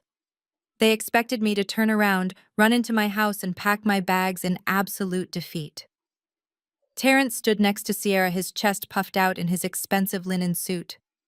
He wore a sickeningly triumphant smile, soaking in the public humiliation he had just subjected me to. Miss Ruby was nodding in approval from the front row, fanning herself lazily. I did not cry. I did not scream. I slowly uncrossed my legs, smoothed the front of my white designer pantsuit, and stood up from my folding chair. The sheer confidence in my posture seemed to send a ripple of unease through the front row. I walked deliberately up the short set of wooden stairs to the main stage. My heels clicked rhythmically against the floorboards, a slow and steady countdown to their total destruction.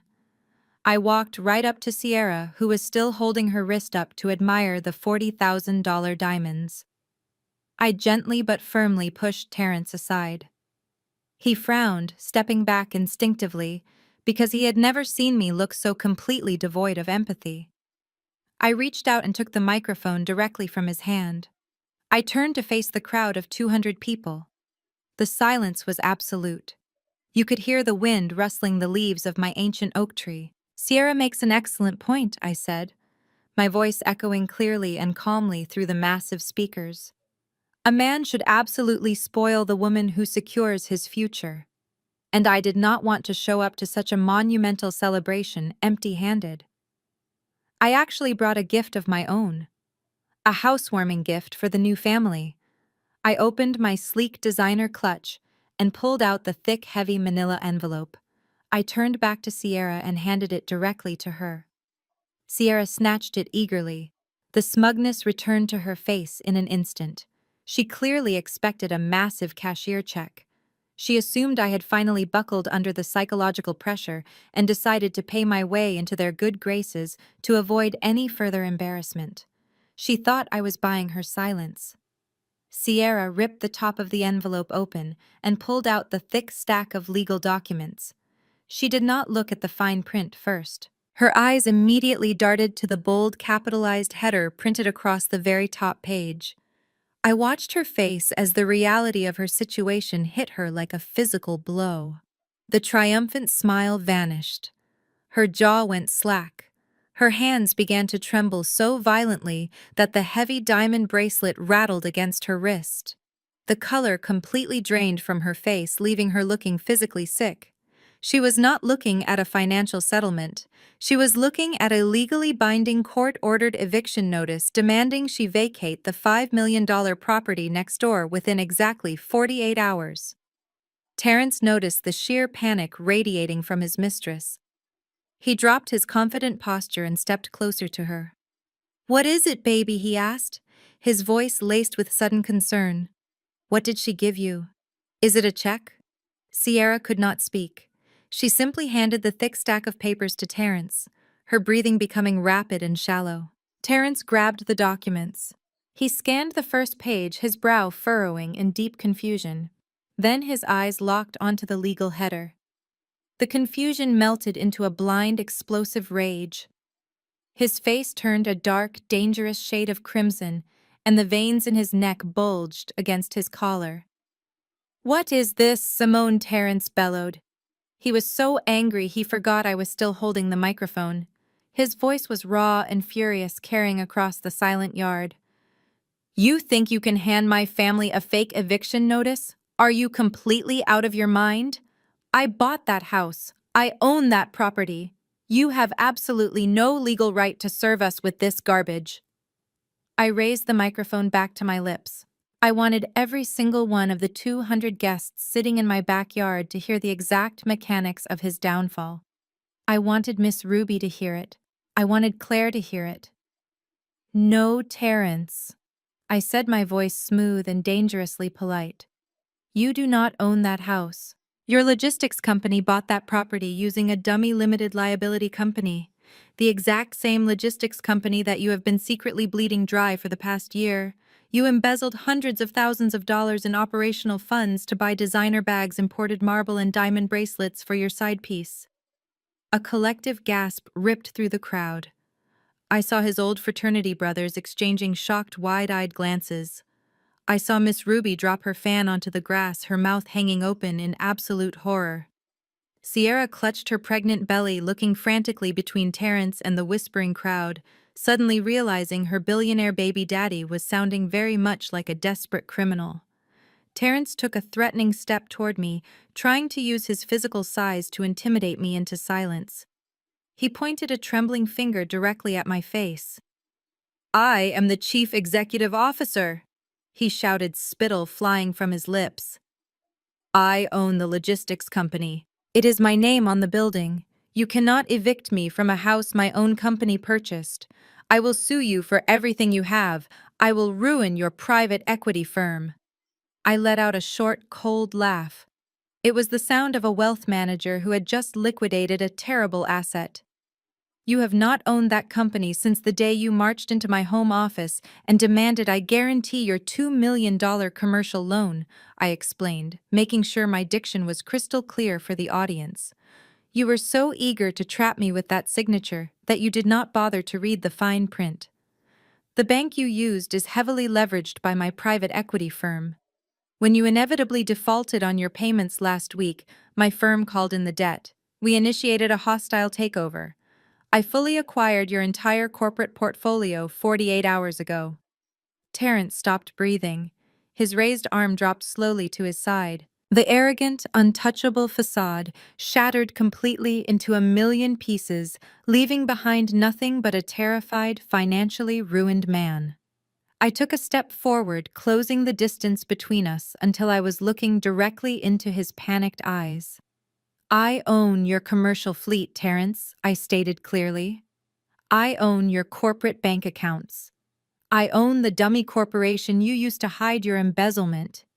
And because I own that corporation, I hold the absolute legal deed to the $5 million estate next door. You are nothing but a squatter living on my property, and you have exactly 48 hours to get off my land. Sierra stared at the eviction notice, her hands shaking so violently that the heavy paper crinkled loudly in the dead silence of the backyard. She looked up at me, her eyes wide with a mixture of terror and utter confusion. Terrence saw her face drop and immediately snatched the document from her fingers. He read the bold print at the top of the page. Notice to vacate. His face flushed with a sudden violent heat. He tried to laugh. It was a strained, desperate sound that echoed awkwardly across the manicured lawn. This is a very sick joke, Simone, he announced to the crowd, waving the paper in the air. You cannot evict me from a house that I own. I am the chief executive officer of my own company. My company bought that property. I did not raise my voice. I did not have to. I leaned into the microphone so every single person in the backyard could hear the precise details of his financial ruin. Your company did buy that property, Terrence, I said calmly. You used a dummy limited liability company to purchase it, funding the account with hundreds of thousands of dollars you embezzled from your own operational budget over the last year. The crowd gasped. You could hear the ice clinking in the glasses of the paralyzed waiters. You were so desperate for cash to cover up your theft that you forced me to sign as a guarantor on a $2 million commercial loan, I continued, my voice steady and commanding. But you were too arrogant to read the fine print. The lending institution you used is heavily leveraged by my private equity firm. When you defaulted on your bridge loans last week, my firm called in the debt. We initiated a hostile takeover. I fully acquired your entire corporate portfolio 48 hours ago. Terrence froze. The paper slipped from his fingers and fluttered onto the grass. I own your commercial fleet, I stated, my voice ringing with absolute finality. I own your corporate bank accounts. I own the dummy corporation you used to hide your embezzlement. And because I own that corporation, I hold the absolute legal deed to the $5 million estate next door. You are nothing but a squatter living on my property, and you have exactly 48 hours to get off my land. Chaos erupted. Miss Ruby let out a loud theatrical wail and collapsed into a folding chair. The church ladies began whispering furiously, gathering their purses and rushing toward the side gate. Terrence and his old fraternity brothers suddenly looked deeply fascinated by their shoes, slowly backing away from the stage to avoid being associated with him. Sierra burst into hysterical tears. She grabbed Terrence by the arm, shaking him. "Tell me, she is lying," Sierra screamed, her voice cracking. "Tell me you own the house, Terrence. Tell me you have the money." Terrence could not look at her. He could not look at me. He was completely paralyzed by the sheer magnitude of his destruction. I signaled to the catering manager standing near the patio. "The party is officially over," I announced. "Please begin packing up your equipment, and take the custom cake with you." I handed the microphone back to the stunned disc jockey. I picked up my designer clutch, smoothed my white pantsuit, and walked down the steps of the stage. The crowd parted for me immediately. Nobody dared to speak a word to me. I walked across the lawn, stepped into my house, and closed the heavy glass doors behind me. The sound of the panicked crowd was instantly muffled. I walked into the kitchen and poured myself a fresh glass of sparkling water. A few seconds later, the back door flew open and slammed against the wall. Terence stormed into the kitchen. He was breathing heavily. His linen suit wrinkled, his eyes wild like a cornered animal. "You think you have won?" Terence yelled, pointing a trembling finger at me. "You think you can just steal my company and humiliate my mother in front of the entire neighborhood? I will destroy you for this, Simone. I will drag you through the mud in divorce court." I leaned against the marble counter and took a sip of my water. "Go ahead, Terence," I said softly. "We live in an equitable distribution state," he threatened, his voice echoing off the high ceilings. "I am filing for divorce tomorrow morning. I am going to demand half of your private equity firm. I am going to take half of this house. I will demand permanent spousal support. You make 10 times what I make.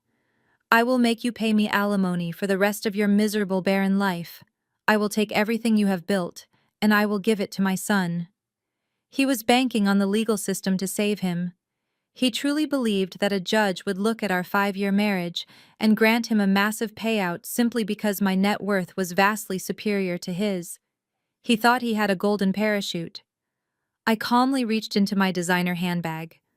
I pulled out a second manila envelope slightly thinner than the first one. I slid it across the marble kitchen island. It stopped right in front of him. "I am always one step ahead of you, Terence," I said. "Open it." He grabbed the envelope and ripped it open. He pulled out a thick stack of legal documents. "I already had my attorney draft the divorce papers," I explained. "I thought it would save you the legal fees since you currently do not have a dollar to your name." Flip to the very last page. Terence flipped frantically through the thick stack of paper. He reached the final page. It was a notarized document featuring both of our signatures and a bright blue legal seal. "Read the third paragraph out loud," I instructed him. Terence stared at the paper. His lips parted, but no sound came out. His hands began to shake all over again. "It is a post-nuptial agreement," I said, filling the silence for him. "You signed it 5 years ago. I buried it under a massive stack of tax documents, and you were too lazy to read anything I put in front of you. You just wanted to get to the golf course, so you signed wherever I placed the sticky notes." Terence looked up at me, his eyes filled with pure horror. "That specific clause states that in the event of infidelity resulting in a child conceived outside of our marriage, you forfeit all rights to marital assets," I recited perfectly from memory. "You forfeit any claim to my private equity firm. You forfeit all rights to this primary residence. And you permanently waive your right to seek spousal support or alimony." I took another slow sip of my water. "You leave this marriage with exactly what you brought into it, Terence. Absolutely nothing." Just then, the back door opened again. Sierra waddled into the kitchen, her face streaked with heavy mascara. She had heard everything through the open window.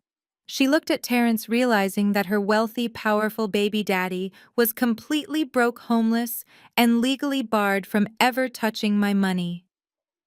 "You lied to me!"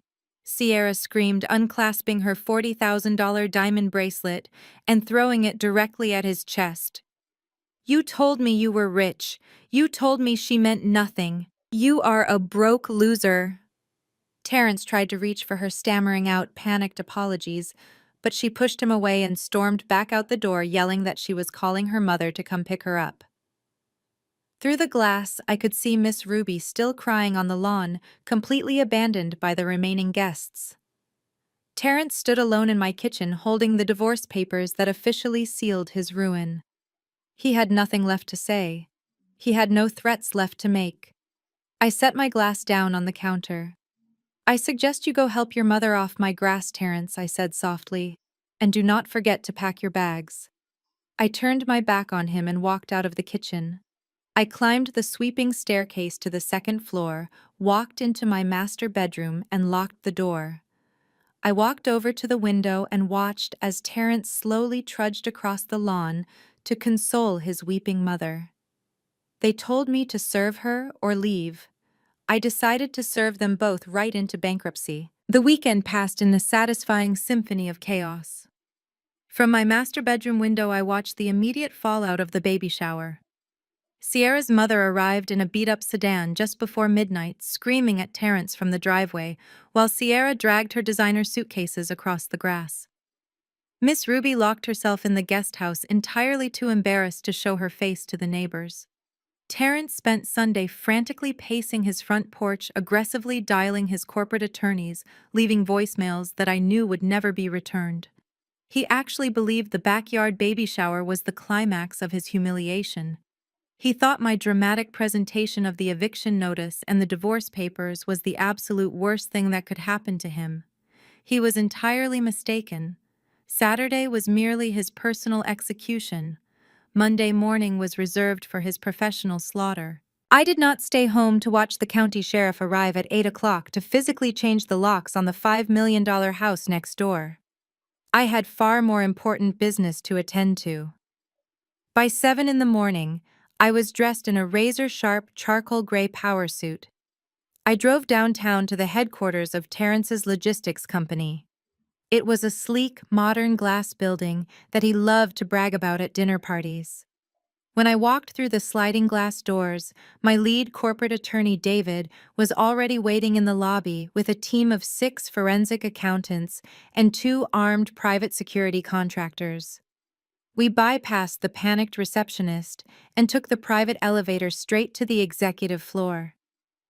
By the time the senior staff began arriving for their morning coffee, my team had already commandeered the main boardroom. I took my seat at the absolute head of the long mahogany table, exactly where Terrence usually sat to stroke his own ego. I instructed the executive assistants to summon the entire board of directors and all department heads for an emergency mandatory meeting. At exactly 9 o'clock, the heavy double doors of the boardroom flew open. Terrence marched in. He looked completely unhinged. He was wearing the same wrinkled linen trousers from the baby shower. His eyes were bloodshot, and he was gripping his leather briefcase so tightly his knuckles were white. He had clearly spent the entire weekend desperately trying to rally a defense, completely convinced that his status as the founder and chief executive officer gave him untouchable immunity. "What in the hell is going on here?" Terrence barked, stopping dead in his tracks when he saw me sitting in his chair. He looked around at his board members, who were all staring at him with expressions of absolute disgust. "Call security immediately. Get this woman out of my building. She is having a mental breakdown." None of the executives moved. The private security contractors flanking the door simply crossed their arms. "This is no longer your building, Terrence," I said, my voice projecting effortlessly across the silent room. "You might want to take a seat. We were just reviewing the quarterly expenditure reports. They are quite fascinating." Terrence slammed his briefcase onto the nearest table. "I am not sitting down. I am the majority shareholder of this corporation. I own this company. You think you can hand me some fake papers at a party and steal my life? I have already drafted a legal injunction. You are going to prison for corporate espionage, Simone." I did not even blink. I picked up a thick-bound dossier from the table and slid it down the polished mahogany wood. It stopped right at the edge of the table, perfectly within his reach. "You should really start reading the documents placed in front of you, Terrence," I advised smoothly. "Because if you had bothered to check your own accounting software over the last 8 months, you would know that you do not have a leg to stand on." I stood up, resting my hands flat on the table, and addressed the horrified board of directors. "Your former chief executive officer has been lying to you," I announced. Over the past year, Terrence secretly established a phantom limited liability company. It was a dummy corporation completely hidden off the primary books. He used this shell company to systematically embezzle over $800,000 directly from your operational budget. Terrence went completely pale. The bluster instantly drained from his posture. He opened his mouth to object, but his throat seemed to seize up. "He did not use that money for business expansion." I continued walking slowly down the length of the table. "He used your fleet maintenance funds to put a down payment on a $5 million luxury estate for his 26-year-old mistress. He used your employee payroll reserves to buy her $40,000 diamond bracelets, imported Italian marble, and organic groceries. He bled this logistics company dry to play the role of a billionaire sugar daddy, leaving all of you on the brink of total insolvency." The chief financial officer, a stern older man named Robert, took off his glasses and rubbed his temples. "We are facing federal fraud charges," Robert whispered, his voice shaking with anger. "You used company assets to buy real estate for your side piece. You absolute fool, you have ruined us all." Terrence tried to puff out his chest, desperately clinging to his alpha male persona. He pointed a shaking finger at Robert. "Do not speak to me like that. I built this company from the ground up. I am the boss. I will fire every single one of you. I will liquidate the assets myself to cover the deficit. You cannot evict me from my own empire." I let out a short, cold laugh. It was a hard, unforgiving sound that echoed off the glass walls of the boardroom. "You cannot fire anyone, Terrence," I said softly, stopping right next to him. "And you certainly cannot liquidate assets that you no longer possess." I gestured to David, who opened his briefcase and pulled out the finalized acquisition contracts. "You have not owned a single share of this company since the afternoon you marched into my home office and demanded I guarantee your $2 million commercial loan," I explained, looking him dead in the eye. "You were so desperate to cover up your massive embezzlement that you tried to financially trap me. But you did not read the fine print." Terrence stared at me, his breathing becoming shallow and frantic as the final pieces of the puzzle locked into place in his mind. "The private equity firm that bought your debt is my firm," I stated with absolute clarity. "When you defaulted on your bridge loans last Thursday, it triggered an automatic forfeiture clause. My firm executed a hostile takeover.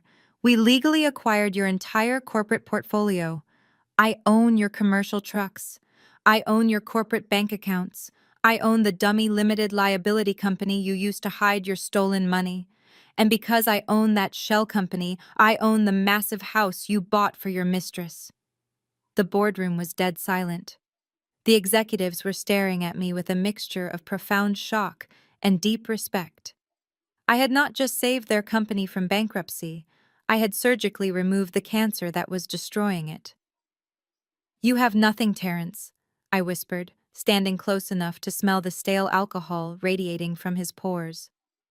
"You are entirely stripped of your title, your equity, and your access to this building. In fact, the only thing you do have is a choice." Terrence looked at me, his eyes wide and vacant. "A choice?" He mumbled, his voice completely broken. "Yes," I replied cheerfully. "You can either sign the divorce papers exactly as they are written, walking away quietly with zero alimony and zero assets. Or I can hand this entire dossier of your embezzlement records over to the federal authorities today, and you can spend the next 10 years in a minimum security prison for corporate fraud. The choice is entirely yours." Terrence looked around the room. He looked at the faces of his former colleagues, men and women who used to hang on his every word, now looking at him like he was a stain on the carpet. He looked at the towering stack of evidence proving his theft. He had absolutely nowhere left to run. He slowly reached into his jacket pocket, pulled out a pen, and signed the final page of the divorce agreement without saying a single word. He pushed the paper across the table toward me. His hands were shaking so badly he could barely let go of the pen. I picked up the document, verified his signature, and handed it to my attorney. "Thank you for your cooperation, Terrence," I said, turning my back on him and walking to the head of the table. "Gentlemen, please escort our former guest out of the building." The two private security contractors stepped forward, grabbing Terrence firmly by both arms. He did not fight them. He did not scream or make any more empty threats. The fight was completely drained out of him. He let them guide him out of the boardroom, a hollow shell of the arrogant man who had parked a moving truck in my driveway just 1 month ago. I took my seat at the head of the mahogany table, smoothed the lapels of my charcoal suit, and looked at my new board of directors. "Now then," I said with a warm professional smile, "let us get to work. We have a logistics empire to rebuild." The absolute silence that followed my announcement did not last long. The reality of Terrence losing his entire corporate empire in the house next door hit the crowd of 200 guests like a shockwave. Total chaos broke out across my manicured lawn. The jazz band abruptly stopped playing, the musicians lowering their instruments to watch the drama unfold. The neighborhood gossips began whispering so loudly it sounded like a swarm of bees. Miss Ruby was the first to completely lose her composure. Her golden child, the son she had paraded around as a billionaire logistics mogul, had just been exposed as an embezzler and a fraud. She let out a loud theatrical wail that echoed across the yard. She grabbed her chest, clutching her pearls, and staggered backward into a row of white folding chairs. She threw her head back, screaming to the heavens that I was the devil. She wailed that I was a wicked, barren woman sent to destroy her perfect family. A few of her church friends rushed over to fan her with their programs, but I noticed several others quietly stepping away, eager to distance themselves from the sudden stench of financial ruin and public scandal. Then Claire decided it was her moment to shine. Andre's white wife, who consumed self-help books like water and firmly believed she was the moral compass of our family, pushed her way to the front of the crowd. She smoothed down her floral sundress, adjusted her posture, and tried to summon every ounce of fake authority she possessed. "Simone, you need to stop this right now," Claire commanded, using her soft, patronizing therapy voice as she marched up to the stage. "You cannot just steal a family business. Legally speaking, there are protections against this kind of malicious marital interference. You are acting out of trauma and a bruised ego. We are going to hire a lawyer to reverse all of this, and you are going to end up paying for the emotional damage you are causing to Terrence and Sierra today." I looked at Claire. The sheer audacity she possessed to stand in my backyard eating food I paid for and lecture me about corporate law was genuinely astounding. I did not raise my voice, but I cut her off so fast it gave her whiplash. "Shut up, Claire," I said. The icy tone of my voice instantly killed her fake therapist persona. Claire gasped, clutching her chest as if I had physically struck her. The crowd grew dead quiet again, eager to hear the next piece of family tea. "Do not stand on my property and talk to me about what is legal." I continued, looking right through her. "Because if you want to talk about the law, we can talk about the fact that your husband, Andre, owes my private equity firm $300,000 in defaulted bridge loans. He took that money 2 years ago to cover his massive gambling debts, and he quietly used your primary residence as collateral without telling you." Claire went completely pale. The color drained from her face so fast she looked like a ghost. Her jaw dropped, and the confident, patronizing smile vanished forever. She slowly turned her head to look into the crowd. Andre was standing near the buffet tables. He was sweating profusely, his face buried in his hands. He looked like he was going to vomit right into the manicured grass. "So, unless you want your family living in a cheap roadside motel by Tuesday afternoon, I suggest you take your sister wives' book, pack up your organic cupcakes, and sit down," I ordered. Claire did not say another word. She shrank away, practically tripping over her own sandals as she scrambled off the stage and ran toward Andre. The neighborhood gossips immediately pivoted their attention, pointing and whispering about Andre's secret gambling addiction. The entire toxic family structure was collapsing in real time, exposing all the rot they had desperately tried to hide behind their fake smiles and designer clothes. I turned my back on the in-laws and focused my attention on the two people who truly deserved my wrath. Terrence and Sierra were standing together, but the physical distance between them felt like a mile. The power dynamic had completely inverted. Terrence was no longer the arrogant, untouchable chief executive officer. He was hyperventilating, his chest heaving under his wrinkled linen suit. He was completely broken, staring at the grass as if he expected it to swallow him whole. Sierra was sobbing uncontrollably. The smug, entitled mistress who had demanded organic meals and imported Italian marble was gone. She was clutching her baby bump, shaking from head to toe, realizing that the luxury life she thought she had secured was a complete mirage. Her rich baby daddy was broke, and the woman she had openly mocked was the one holding all the keys. "You have exactly 48 hours to get your imported cribs and your baby mama off my property," I told Terrence, making sure the microphone picked up every single syllable. You have until Monday morning to vacate the premises completely. If there is so much as a designer baby blanket left in that house by noon, I am calling the county sheriff to execute a forced eviction. Terrence slowly looked up at me, his eyes bloodshot and filled with genuine terror. But where are we supposed to go? He stammered, his voice cracking. I do not have any liquid cash, Simone. My credit cards are declining. That sounds like a personal problem, I replied coldly. Perhaps Miss Ruby can clear out her guest room for the new family legacy. But you will not be staying next door. Because once you are out, I am bulldozing that $5 million house to build myself a custom tennis court. I always wanted to work on my backhand. Sierra let out a fresh wail of despair. She looked at Terrence with pure disgust, realizing he had absolutely no plan and no money to save them. I was done talking. I lowered the microphone and handed it back to the stunned disc jockey. I turned to look at the massive catering crew standing frozen near the bar. The entire party had been funded by the corporate credit card tied to Terrence's now defunct business account, which meant my firm was technically footing the bill. I caught the eye of the head catering manager. The party is officially over, I announced clearly.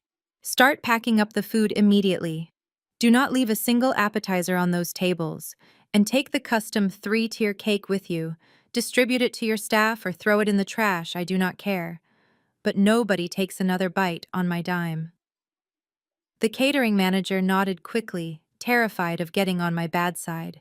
He clapped his hands, and his team immediately sprang into action. Right in the middle of the lavish baby shower, the waiters began pulling plates of expensive food away from the guests. They started dumping the silver chafing dishes into plastic containers. The bartender began boxing up the top-shelf liquor. The guests did not wait to be formally dismissed. The sheer embarrassment of the situation was too much for the neighborhood to handle. People began quickly grabbing their purses and making a straight line for the front gate. Nobody said goodbye to Terrence. Nobody offered to help Sierra carry her massive pile of expensive baby gifts. They just wanted to escape the blast radius of the absolute destruction I had just unleashed. I stood on the patio and watched them all scatter. I watched Claire dragging a highly distressed Andre toward their car, arguing loudly about the house they were about to lose. I watched the church ladies practically carrying a weeping Miss Ruby down the driveway. And I watched Terrence and Sierra standing alone in the middle of my backyard, surrounded by empty tables and dismantled floral arrangements trapped in the ruins of the fake empire they had tried to build on my back. I let him pace. I let him scream until his vocal cords were raw, watching him knock over a crystal vase that shattered across my imported hardwood floors. He was sweating profusely, his expensive linen suit completely ruined by the Georgia humidity and his own sheer panic. He was aggressively waving his hands in the air, shouting about retaining the best divorce lawyers in Atlanta, about how the state laws would force me to liquidate my assets and hand him half of everything I had spent my entire adult life building. He truly believed he possessed a golden parachute. He thought the legal system was designed to protect mediocre men who used their wives as stepping stones. I leaned casually against the cool marble of my kitchen island. I did not interrupt his tantrum. A seasoned wealth manager knows that you always let a collapsing asset completely exhaust its momentum before you close the account. When Terrence finally stopped to catch his breath, leaning heavily against the stainless steel refrigerator, I reached into my designer handbag. I pulled out a second manila envelope. It was slightly thinner than the eviction notice I had handed his mistress on the stage. I placed it flat on the marble counter and slid it smoothly across the surface. It stopped right at the edge, inches from his trembling hands. I am always one step ahead of you, Terrence, I said, my voice cutting through the heavy silence of the room. You do not need to call your lawyers in the morning. I already had my legal team draft the divorce papers. I thought it would save you the massive retainer fee, considering you currently do not have a single dollar to your name. Terrence glared at me, his chest heaving. He snatched the envelope off the counter and ripped it open, pulling out the thick stack of legal documents. He scoffed loudly, clearly thinking he could just drag the proceedings out in court and drain my resources. Flip to the very last page, I instructed him. He rolled his eyes but complied, flipping aggressively through the heavy paper, his eyes scanning the dense legal jargon until he reached the back. He stopped. He stared at the page. I watched his eyes lock onto a highly specific notarized document featuring both of our signatures and a bright blue legal seal of the state. "Read the third paragraph out loud," I said. His lips parted, but no sound came out. The last remaining drops of blood drained completely from his face. His hands began to tremble so violently that the thick paper shook in his grip. "It is a postnuptial agreement," I said, filling the dead silence for him. "You signed it 5 years ago. Do you remember that Tuesday morning right before your annual golf trip to Florida? You were in such a frantic rush to get to the airport. I handed you a massive stack of what I called routine tax documents and corporate liability waivers. You were entirely too lazy to read a single word. You just wanted to make your tea time, so you blindly signed wherever I placed a yellow sticky note." Terrence slowly looked up at me. His eyes were wide, filled with absolute paralyzing horror. "That specific clause," I continued, reciting the text perfectly from memory, "states that in the event of documented infidelity resulting in a child conceived outside of our marriage, you forfeit all rights to marital assets. You forfeit any claim to my private equity firm. You forfeit all rights, titles, and interests in this primary residence. And you permanently waive your right to ever seek spousal support or alimony of any kind." He dropped the papers onto the kitchen island. He looked like a man who had just been handed a terminal diagnosis. "You leave this marriage with exactly what you brought into it, Terrence," I said softly. "Absolutely nothing." Before he could even attempt to formulate a pathetic response, the back door swung open. Sierra stepped into the kitchen. Her face was streaked with ruined mascara, and she was breathing heavily. She had been standing on the patio, listening to every single word through the open glass doors. She looked at Terrence. The illusion of the wealthy, powerful patriarch was completely shattered in her eyes. She realized that her billionaire baby daddy was a broke, homeless fraud who was legally barred from ever touching a single dime of my wealth. "You lied to me," Sierra screamed.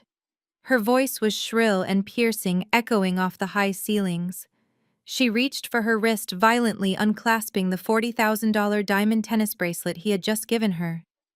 She threw it directly at his chest. The heavy jewelry hit him hard and clattered onto the floor. "You told me you were rich. You told me she was just a stepping stone. You are a broke, pathetic loser." Terrence tried to reach for her, stammering out panicked apologies and begging her to just wait and let him figure out a new business plan. But Sierra pushed his hands away in pure disgust. She turned around and stormed right back out the door, yelling into her cell phone, demanding her mother come pick her up immediately. Through the massive glass windows, I could see Miss Ruby still sitting on a folding chair in the middle of the ruined yard. She was weeping loudly, fanning herself, completely abandoned by her church friends and her golden child. Claire and Andre had long since fled the scene in their SUV, rushing home to try and salvage the house Andre had secretly gambled away. Terrence stood completely alone in my beautiful kitchen. He looked down at the diamond bracelet sparkling on the hardwood floor, then at the divorce papers resting on the counter. He had nothing left to say. He had no more threats to make. The legal system he was banking on had been the exact weapon I used to destroy his entire existence. I walked over to the counter and picked up my half-finished iced matcha latte. I took a slow, refreshing sip. The drink was perfectly sweet. "I suggest you go help your mother off my grass, Terrence," I said, my voice calm, steady, and completely at peace. "And do not forget to pack your bags. The clock on your 48-hour eviction notice is already ticking." I turned my back on him for the final time. I walked out of the kitchen, my heels clicking softly and rhythmically against the floor. I climbed the grand sweeping staircase to the second floor, walked into my master bedroom, and locked the heavy oak door behind me. I walked over to the large bay window and looked out over my property. The catering crew was rapidly taking down the massive white tent. Terrence was slowly trudging across the lawn, his shoulders slumped in total defeat, a broken man walking toward a weeping woman. Both of them were entirely removed from my future. They told me to serve her or leave. I decided to serve them both, right into bankruptcy. The rest of the weekend was a symphony of perfect silence inside my home. I did not answer the frantic pounding on my locked bedroom door. I did not respond to the pathetic sliding of handwritten apology notes underneath the heavy oak doorframe. I simply turned on my surround sound system, poured myself a glass of expensive red wine, and reviewed the final transition documents for my newly acquired logistics empire. Through my reinforced glass windows, I watched the tragic comedy playing out on my front lawn. Sierra did not even stay the night. Her mother pulled up in a dented sedan just before midnight. Sierra dragged her designer suitcases across the grass, screaming at Terrence that he had ruined her life before slamming the car door and speeding off into the darkness. Miss Ruby had to call a rideshare service to get back to her house because Terrence no longer had access to his corporate luxury vehicles and his personal cards were declining. Terrence spent the night sleeping in the front seat of his personal sedan, staring blankly at the steering wheel of a car he would not be able to afford next month. Monday morning arrived with the crisp promise of total justice. Exactly 48 hours after I handed Sierra that manila envelope, I stood on my front porch, wearing a silk robe and holding a fresh cup of matcha. At precisely 8 o'clock, two white county sheriff vehicles pulled into the driveway of the estate next door. Terrence practically fell out of his car when the deputies approached the front door.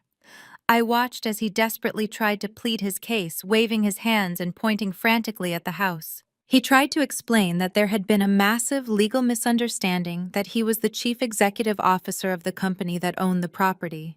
The deputies simply handed him the court order my legal team had finalized on Friday.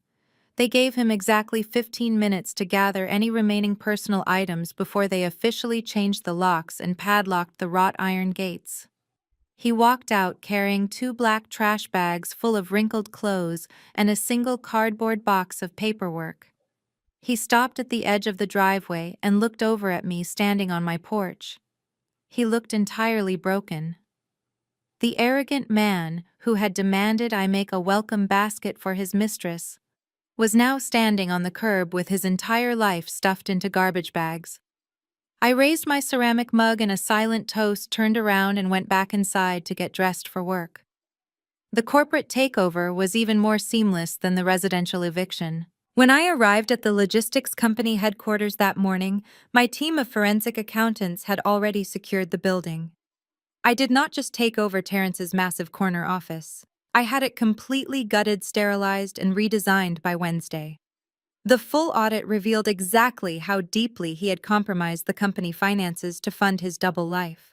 He had forged invoices, manipulated payroll, and stolen directly from his hardworking employees to buy imported Italian marble for a woman he barely knew. Because I held an absolute mountain of undeniable evidence proving his massive embezzlement, Terrence had no choice but to sit in my lawyer's office and sign the finalized divorce decree without contesting a single clause. He sat across the long conference table looking at the floor, his hands shaking as he initialed the pages. If he had tried to fight me in court, I would have handed the audit directly to federal prosecutors. He traded his right to alimony and equitable distribution for his freedom from a 10-year sentence in a federal prison cell. He walked out of that office with nothing but the clothes on his back. The fallout across the rest of his toxic family was swift and completely unforgiving. Claire and Andre lost their house by the end of the month. My firm legally called in their defaulted bridge loans, and without Terrence to quietly bail them out using stolen corporate funds, they were immediately forced into foreclosure. They had to pack up their suburban life and move into a cramped 2-bedroom apartment across town. Claire had to get a full-time job working the front desk at a local fitness center, which meant she had substantially less time to read her pop psychology books and offer me unsolicited advice on decentering my ego. Miss Ruby lost the only thing she truly cared about, her manufactured social standing. The entire church congregation had witnessed the spectacular collapse of her golden child. The wealthy women she used to gossip with suddenly stopped returning her phone calls. She was no longer the proud, untouchable matriarch of a wealthy dynasty. She was just the mother of a broke fraud who had publicly humiliated his successful wife and lost everything in the process. As for Terrence, reality hit him harder than anyone else. Without his chief executive title, his limitless company credit cards, and his luxury assets, he quickly discovered that his arrogant charm had absolutely no currency in the real world. He ended up taking a job as a mid-level shift manager at a regional shipping warehouse, essentially working the concrete floor for a direct competitor of the company I now owned. Sierra filed for maximum child support the very moment the baby was born, garnishing his already meager hourly wages. He was trapped in the exact financial nightmare he had tried to force onto me. 3 months later, I fulfilled the final promise I had made on that stage. I stood in my backyard on a crisp Tuesday morning, wearing a hard hat and a neon high-visibility vest. I held a remote detonator in my hand, surrounded by a highly paid professional demolition crew. I pressed the button, and the controlled explosive charges cracked violently through the foundation of the $5 million house next door. I watched the massive stone columns crumble to the ground. I watched the imported Italian marble shatter into unrecognizable dust. I watched the luxury nursery Terrence had built for his new family collapse entirely into a pile of gray rubble. By the end of the year, the adjacent lot was completely cleared, leveled, and perfectly landscaped. I hired the absolute best contractors in Atlanta to build a state-of-the-art professional-grade tennis court right over the exact footprint of his betrayal. The first time I stepped onto the freshly painted green court, I hit a perfect serve right over the net, the sound echoing beautifully across my expanded estate. My name is Simone, and I am 35 years old. I am the sole owner of a thriving private equity firm, the majority shareholder of a highly profitable national logistics company, and my backhand has never been stronger. If you are watching this, and you have ever been told to shrink yourself to make room for someone else's fragile ego, let my story be your ultimate warning to them. Never apologize for your success. Never let a mediocre partner or a toxic family convince you that your ambition is a character flaw. And never ever sign a legal document without reading the fine print. Have you ever had to legally outsmart a toxic partner or a manipulative family member? I would love to hear your ultimate survival stories in the comments below. If this story resonated with you, hit the like button and subscribe to the channel for more stories about women who absolutely refuse to play the victim. Share this video with someone who might need a reminder that the best revenge is not just living well, it is legally owning the very ground your enemies tried to bury you in. Thank you for watching, and remember, always protect your peace and your portfolio.